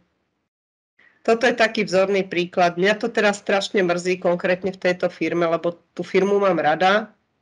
Poznala som ju už dávnejšie, kým tam ešte nebol teda súčasný plant manažer, ale starý. Vysvetlím, čo tam je. V tej firme investovali a úsilie, čas a peniaze investovali na to, aby na každom jednom stroji, vrátane obyčajných rezacích strojov, čiže obyčajných píl, nie plne automatizovaných CNC-čiek, boli MES systémy. Je tam automatický zber dát, to znamená, každý stroj má priamo z PLCčka možnosť zbierať údaje a vyhodnocovať každý jeden kus, čo sa stalo, prečo. Hodnotí automaticky celkovú efektivitu zariadenia, hodnotí disponibilný čas na stroji, vie vyhodnocovať produkty, ktoré sa tam vyrábajú. Keď si kliknem na túto ikonku, viem si vypýtať údržbára, kvalitatívne reporty viem robiť. Proste ten systém je veľmi dobre štrukturovane vymyslený, jednoducho. Každý človek na pozadí už skôr pracujeme s piktogramom, ako pracujeme s písaným textom. To znamená, že keď tu vidím nejaké kladívko alebo tu vidím nejaké kliešte, tak viem, že je to asi údržba. Keď vidím nejakú paletku, tak viem, že je to logistika. Čiže napríklad, keď si klikne na túto ikonku, tak sa mu rozbalí takéto políčko a môže si vyžiadať materiál od logistiky. Alebo keď má niečo hotové, klikne na inú ikonku a zase si vyžiada odvoz, dovoz tá obsluha. Čiže jednoducho obsluha príde, ťukne si túto na tlačítko, jemu vyskočí, chceš Europaletu, chceš Gitterboxy, chceš prázdny obal, alebo si klikne na iné tlačítko a vybehne vozičkárovi požiadavka, tento stroj potrebuje odviesť hotový materiál. Všetko krásne vymyslené, dotiahnuté. A klikne na poličko prestoj, tak sa mu zobrazia prestoje a vyberie si iba, že čo sa stalo, nahrubo. A ak je nejaká nekvalita, zase si vyberie, čo sa stalo. Takže prišiel som do firmy s tým, že wow, konečne niekto do toho investoval, je to super, funguje to na všetkých strojoch do jedného. Realita. Majú to, na všetkých strojoch to majú. Lenže zo všetkých strojov sa zbiera signál PLCčkom. Ale niekomu sa to nepáčilo, že sa mu tie dáta nezdali, tak bývalý výrobný riaditeľ dal proste niektoré stroje odpojiť, čiže už sa toto nezbiera automaticky, ale operátor zadáva každú hodinu, koľko urobil kusov. Super. Ďalšia vec. Nie som si istý, kde sa to už zbiera, kde sa to nezbiera, nikto to neskúma, lebo na to nemáme čas. Miesto toho si to overíme. My si to overíme reálnym zberom dát. Reálny zber dát vyzerá takto. Každý jeden výrobok, ktorý výrobný operátor urobí, musí napísať do zošitka a vyznačiť žltou, že to bolo na jeho smene. Na konci smeny spíše celkový smenový výkon, čiže číslo palety napríklad alebo rámu, výrobok, ktorý vyrábal, koľko kusov bolo v ktorom ráme, aký program bol na stroji spustený, jeho osobné číslo, jeho podpis alebo niečo. Aby toho nebolo málo, tak na konci smeny vždy musí prísť majster a robiť report po každom jednom stroji, koľko sa toho vyrobilo. A to je len pár údajov. My sme našli 7 dokumentov, ktoré vypisujú ručne na každom jednom pracovisku, napriek tomu, že majú reálny zber dát do elektronickej formy. Nedalo nám to, tak sme porovnávali vierohodnosť tohoto versus týchto zápiskov. Odchýlky boli 2-3%. Ak sú odchýlky takéto malé, to znamená, že ľudia už to aj túto zapisujú dobre. Prečo to potom píšu ešte sem? A keď sme pátrali, tak sme zistili, že nám vlastne nikto nevie povedať. Lebo prišiel jeden výrobný riaditeľ, tento chce mať pre istotu v zošite ešte. Prišiel kvalitár, tento chce mať pre istotu takto. Prišiel iný manažer, ktorý bol zvyknutý na shop floory, tak to chcel mať na nástenke. A personálna riaditeľka tak chcela mať zase iný report, kto vtedy na stroji pracoval. Hovorím, ale veď máte MES systém. Všetky tie údaje tam máte ich reportované online. Vy si to viete vyťahnuť v akejkoľvek štruktúre. Dali sme im to naprogramovať, dali sme tú štruktúru spraviť, polovica dokumentov zmizla. Div sa svete, zrazu majú ľudia 45 minút času viac, o 4 papiere menej. Nič sa vo finále nezmenilo. Hovorím, prečo ste sa tomu nevenovali? Prečo to nikto neskúmal, že sa to stalo? A idete platiť drahé peniaze za novú automatizáciu. Lebo my už to máme a my iba ľudí donútime to používať. Oni to používajú. A keď som povedal, že odchýlka je 2-4%, to je z môjho pohľadu veľmi slušná odchýlka na to, že niečo zadávajú manuálne. A je to dokonca aj dobrá odchýlka, keby to bolo zbierané PLCčkami na pozadí strojov. Iba hovorím o tom, že sú firmy, ktoré majú to, čo si druhé len zbožne želajú, majú do toho investované kvantum peňazí, digitálny zber majú, digitálny tok, online prechod informácií a tak ďalej a napriek tomu sa budú baviť s takýmito dátami, s takýmto zberom reportu. Teraz vám ukážem, dúfam, že budeme vidieť, ak nie, tak ja to nazdielam iným spôsobom. Vidíte teraz video alebo nie? To video není spuštěné. Dobre, tak to musím dať takto. Teraz už ho vidíte určite. To je príklad tej firmy Anasoft. My sme spravili takú, spoločne s nimi sme proste vytvorili takéto videjko s ikonkami, aby si firmy uvedomili, že v podstate všetko sa dá, len treba chcieť. Každé jedno pracovisko má informácie o tom, čo sa tam robí, kto to robí, kedy to robí, prečo to robí. V akejkoľvek štruktúre dát.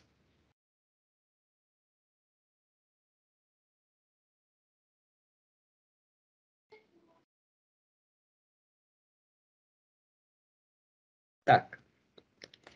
Takže ideme. Čo vieme? Vieme, kto čo vyrobil. Vieme, kedy to vyrobil, vieme, na akom stroji to vyrobil, čo na to použil. A digitálny svet funguje tak, že všetky tieto údaje si zbiera a vytvára k nim tzv. Rodné listy. Môžeme to nazvať rôzne. Databázy, podklady informácií, rodné listy, akokoľvek.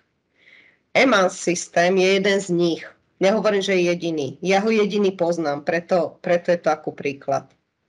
Funguje to tak, že všetky tie informácie, ktoré som si niekde nazbieral, dávam do toho digitálneho života. Čiže napríklad idem kontrolovať výrobu.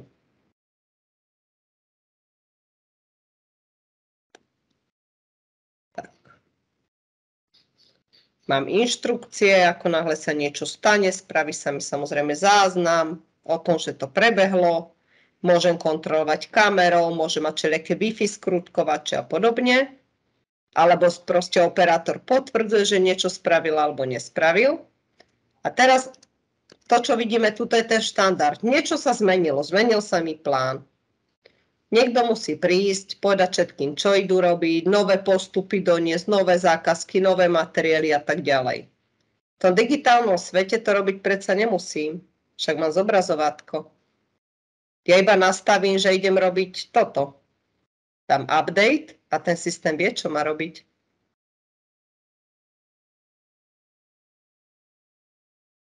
Update niečo má updatenúť a na pozadí vypočíta najmenšie straty.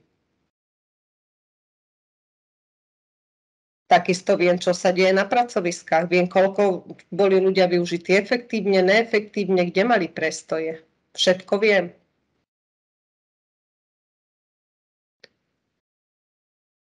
Čiže štandard alebo elektronický zber dát.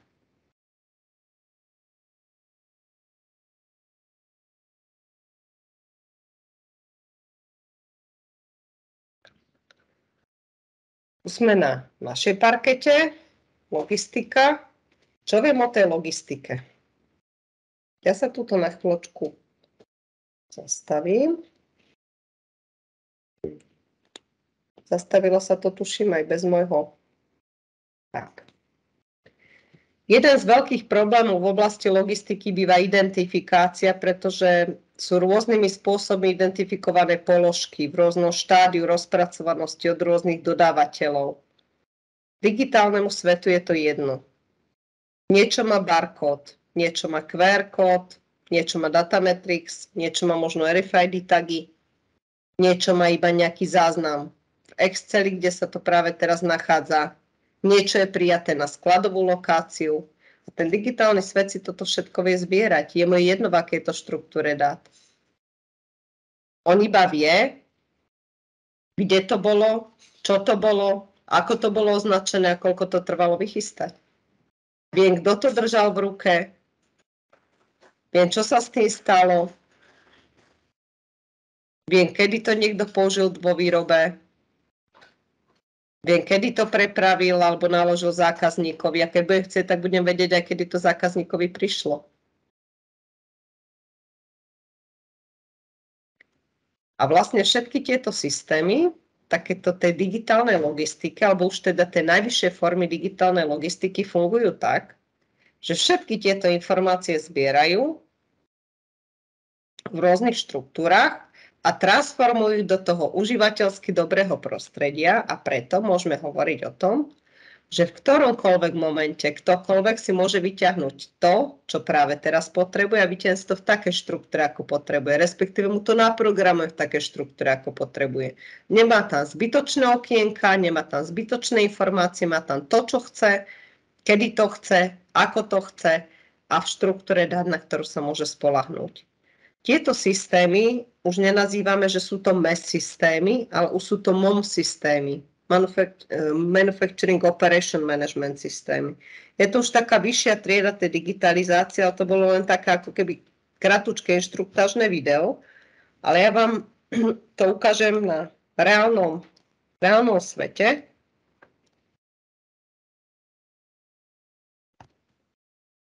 Tak.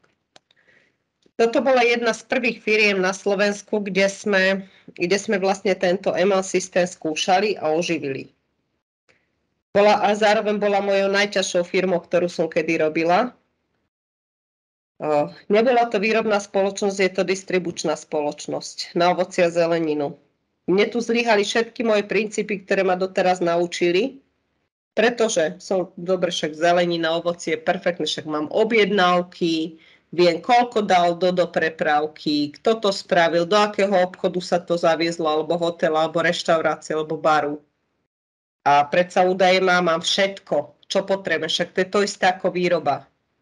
Ale charakter tovaru je trošku iný. Nie je to vec, ktorá má štandardne rovnaký rozmer a štandardne si viem vypočítať nejaké objemy jednotiek. Musíme si uvedomiť, že keď mám ovocie, zeleninu, niečo sa dá dať spolu, niečo sa nedá dať spolu do bedničky. Raz mi príde malá mrkva, raz mi príde veľká mrkva. Ani jeden deň nebude rovnaký, keďže mám 24/7 objednávania do 5 hodín vychystané. Tento zákazník chcel od nás, aby sme sa pozreli na to, že čo sa dá s takouto firmou robiť, respektíve majitelia tejto spoločnosti o logistike veľa nevedeli, poznali svoj tovar, vedeli, kam chcú firmu posunúť, stavili sa so skladníkom, že kto má pravdu, a už vedeli, že už nemajú kde sa rozvíjať. A zavolali si nás, aby sme rozhodli, že kto má pravdu. Že či má pravdu skladník, alebo má pravdu majiteľ, lebo skladník povedal, ak by sme tu nechodili s tými prepravkami, čiže zoberiem si košík, behám po celom sklade, hľadám zeleninu, odvážim, nachystám, donesem si na rampu a zavezie sa to ráno do obchodov. Ak by som ja takto nechodila, ale mali by ste tam nejaký pás, tak by to fungovalo samé, lepšie, mohli by sme ešte nových zákazníkov brať a chystali by sme lepšie objednávky. Je to naozaj len o tom, že tam dám to železo? Na čo mi tam bude ten pás? Však to je mechanický pohyb. Čiže ja nepotrebujem pás, ja potrebujem systém. Takže sme to všetko, akože sme si to nakreslili, nasimulovali a skončili veškeré naše znalosti, lebo simulácia nám nevedela odpovedať na otázky, ktoré sme chceli. Tým, že sa ten tovar tak strašne mení a majú živých toľko artiklov, tak sme si s tým nevedeli poradiť, tak sme povedali, že dobre, skúsime ten EMAN systém, skúsime s tým niečo vymyslieť. Nech sa učí z minulosti. Zobrali sme si za 12 mesiacov historický dáta, bolo to nejakých 22 miliónov všelijakých riadkov objednávok a začali sme to riadiť takto. Prišla spoločnosť, ktorá im robí informačný systém. Roky sú kamaráti, fungujú, sú spokojní. A tí začali presvedčať majiteľov, že na čo im je taký drahý digitálny svet. Však oni majú všetko v systéme informačnom. Oni predsa za to nemusia platiť ďalšie peniaze. Tak som im začala dávať otázky. Ako si váš systém poradí s tým, že raz do bedničky vojde 6 jablk, raz 8, podľa toho, aké veľké prídu? Ako si váš systém poradí s tým, že keď tu mám 10 stanovisk na páse a ja vôbec netuším, čo si tí zákazníci objednajú? Ako si poradí váš systém s tým, že to budem vedieť distribuovať tak, aby ani jedno stanovisko nebolo preťažené?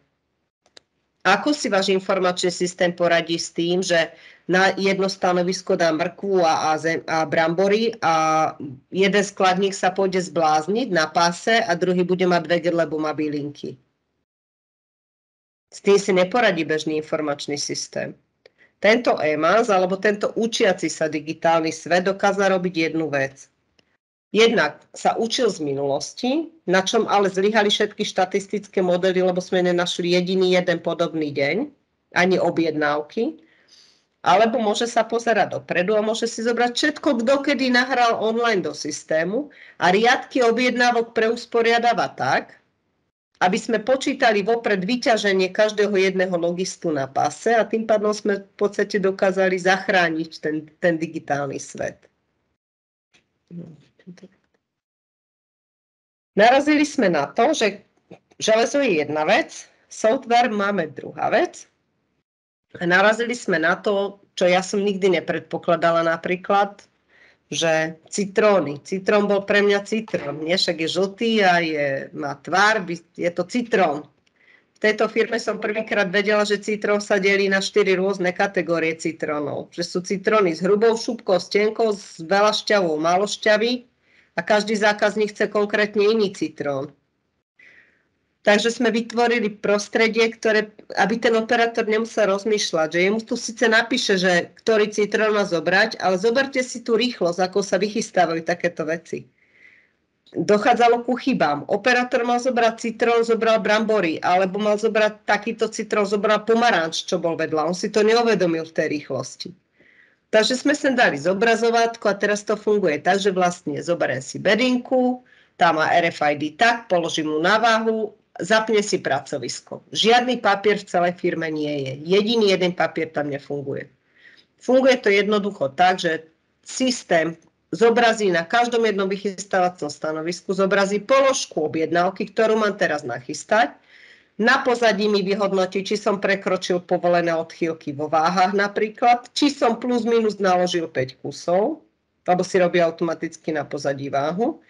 Jediné, čo zostáva na skladníkovi, čo nevie vyriešiť žiaden informačný systém zatiaľ, skladník alebo ten vychystávač musí svojim vlastným uvážením zhodnotiť, či už je tá bedinka moc plná a teda už do nej asi nikto nič nedá, keď áno, stlačí full a keď mu tu napíše, že máš poslednú objednávku, stlačí finish. To je všetko. A keď si myslí, že tá bedinka už je veľmi plná a potrebuje novú, tak si dá, že pridaj kontajner a sáme sa mu to dovezie. A keď už vidí, že už sa mu míňajú citróny na pracovisku, tak si stlačí feeding a operátor mu to dovezie. Tí ľudia sa dokážu zaškoliť za 2 hodiny. Predtým zaškolovali asi 5 mesiacov človeka, kým sa naučil vychystávať a zorientovať sa v tých ich položkách. Čo to prinieslo? Poviem vám, keďže môžem k tomuto konkrétne povedať, tak poviem vám, že ten hardware a software, keď rozdelím, tak hardware, aj keď to bol veľký dopravníkový pás, boli tam RFID tagy, bedinky, čokoľvek, stalo okolo 400 000 eur. Software vyvinúť, otestovať, aby naozaj fungoval a učil sa, bolo 430 000 eur. Viac stal software, ako stal hardware. Majitelia sa do toho rozhodli ísť. Dneska to majú v obidvoch prevádzkach. Dneska tá firma má asi 3-násobný obrad, ako mala, s polovičným počtom ľudí. Skúpili už ďalšie 2 konkurenčné spoločnosti. A najväčší odporca softveru, lebo tam boli ľudia, ktorí proste si písali na papierik a v počítači prepisovali, má tieto smart riešenia už nasadené úplne všade a dneska je tá firma na tom tak, že chce automatizovať všetko. Ale prvé, čo chcú vždy, čo si na nich ja vážim, je pozrieť sa na to, či majú štruktúru dát v poriadku a či majú informácie online. Čiže malá firma nemá nič spoločné s výrobou, ale digitálny svet logisticky si veľmi dobre uvedomuje. Nemusíme za tým hľadať nič zložité vo finále.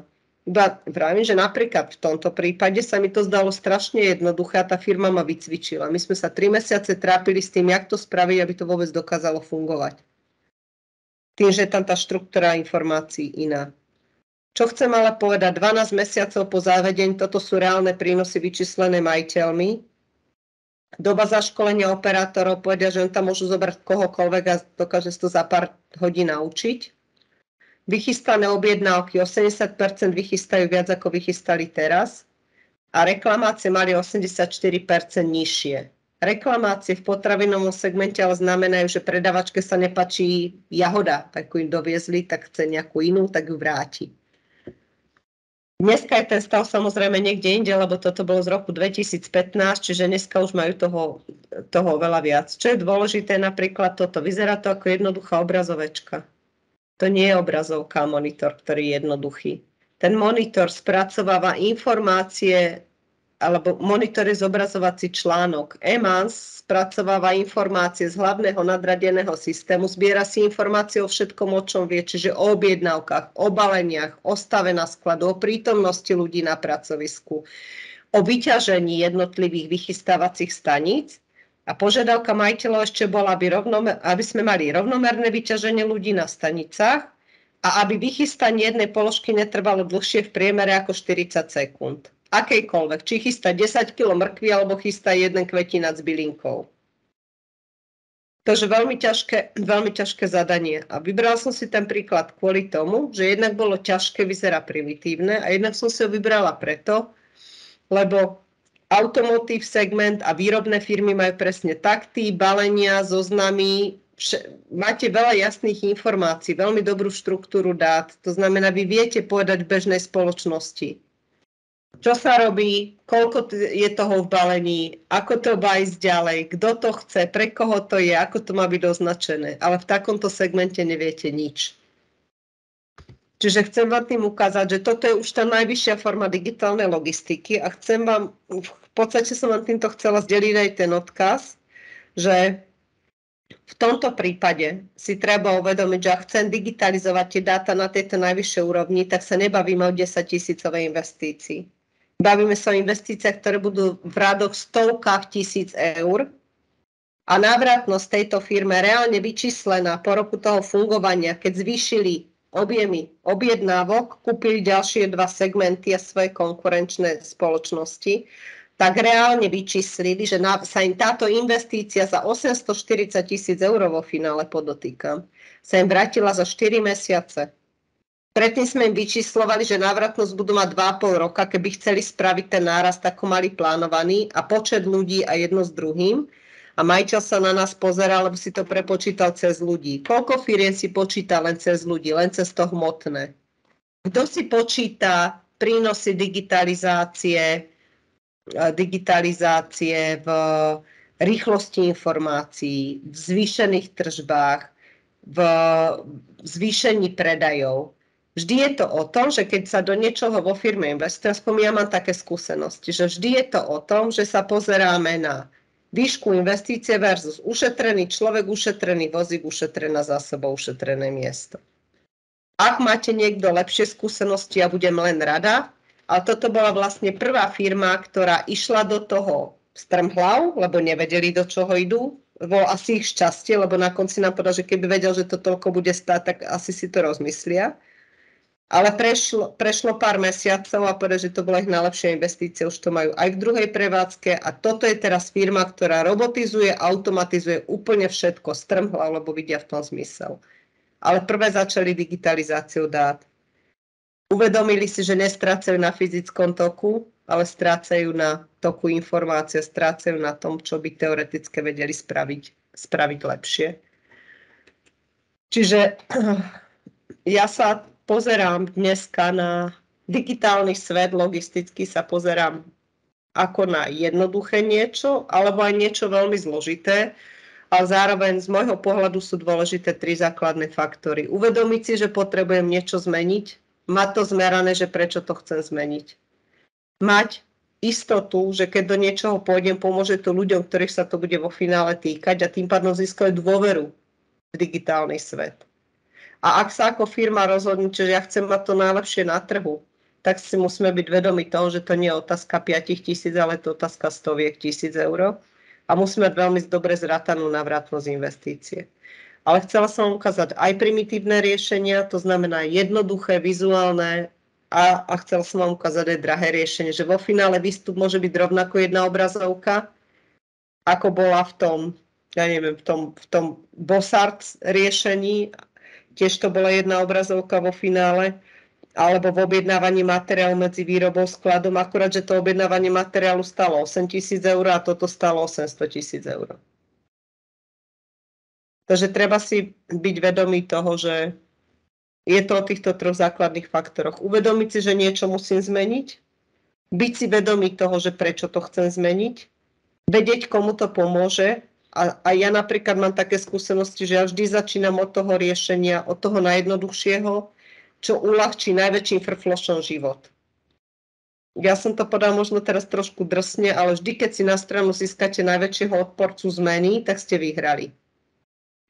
A to je proste vždy tak. Vždy ten, čo najviac frfle na niečo, ako sa nič nedá, tak vždy nájdete niečo, čo ho trápi. A keď to, čo ho trápi, vyriešite, tak zrazu už tú zmenu bude šíriť ďalej. Takže vždy sa snažíme to vo firme robiť takto. Takže pozerám, že som si vyčerpala skoro aj priestor na diskuziu a moc sa nediskutovalo, takže ja by som bola teraz veľmi rada, keby ja tú prezentáciu ukončím.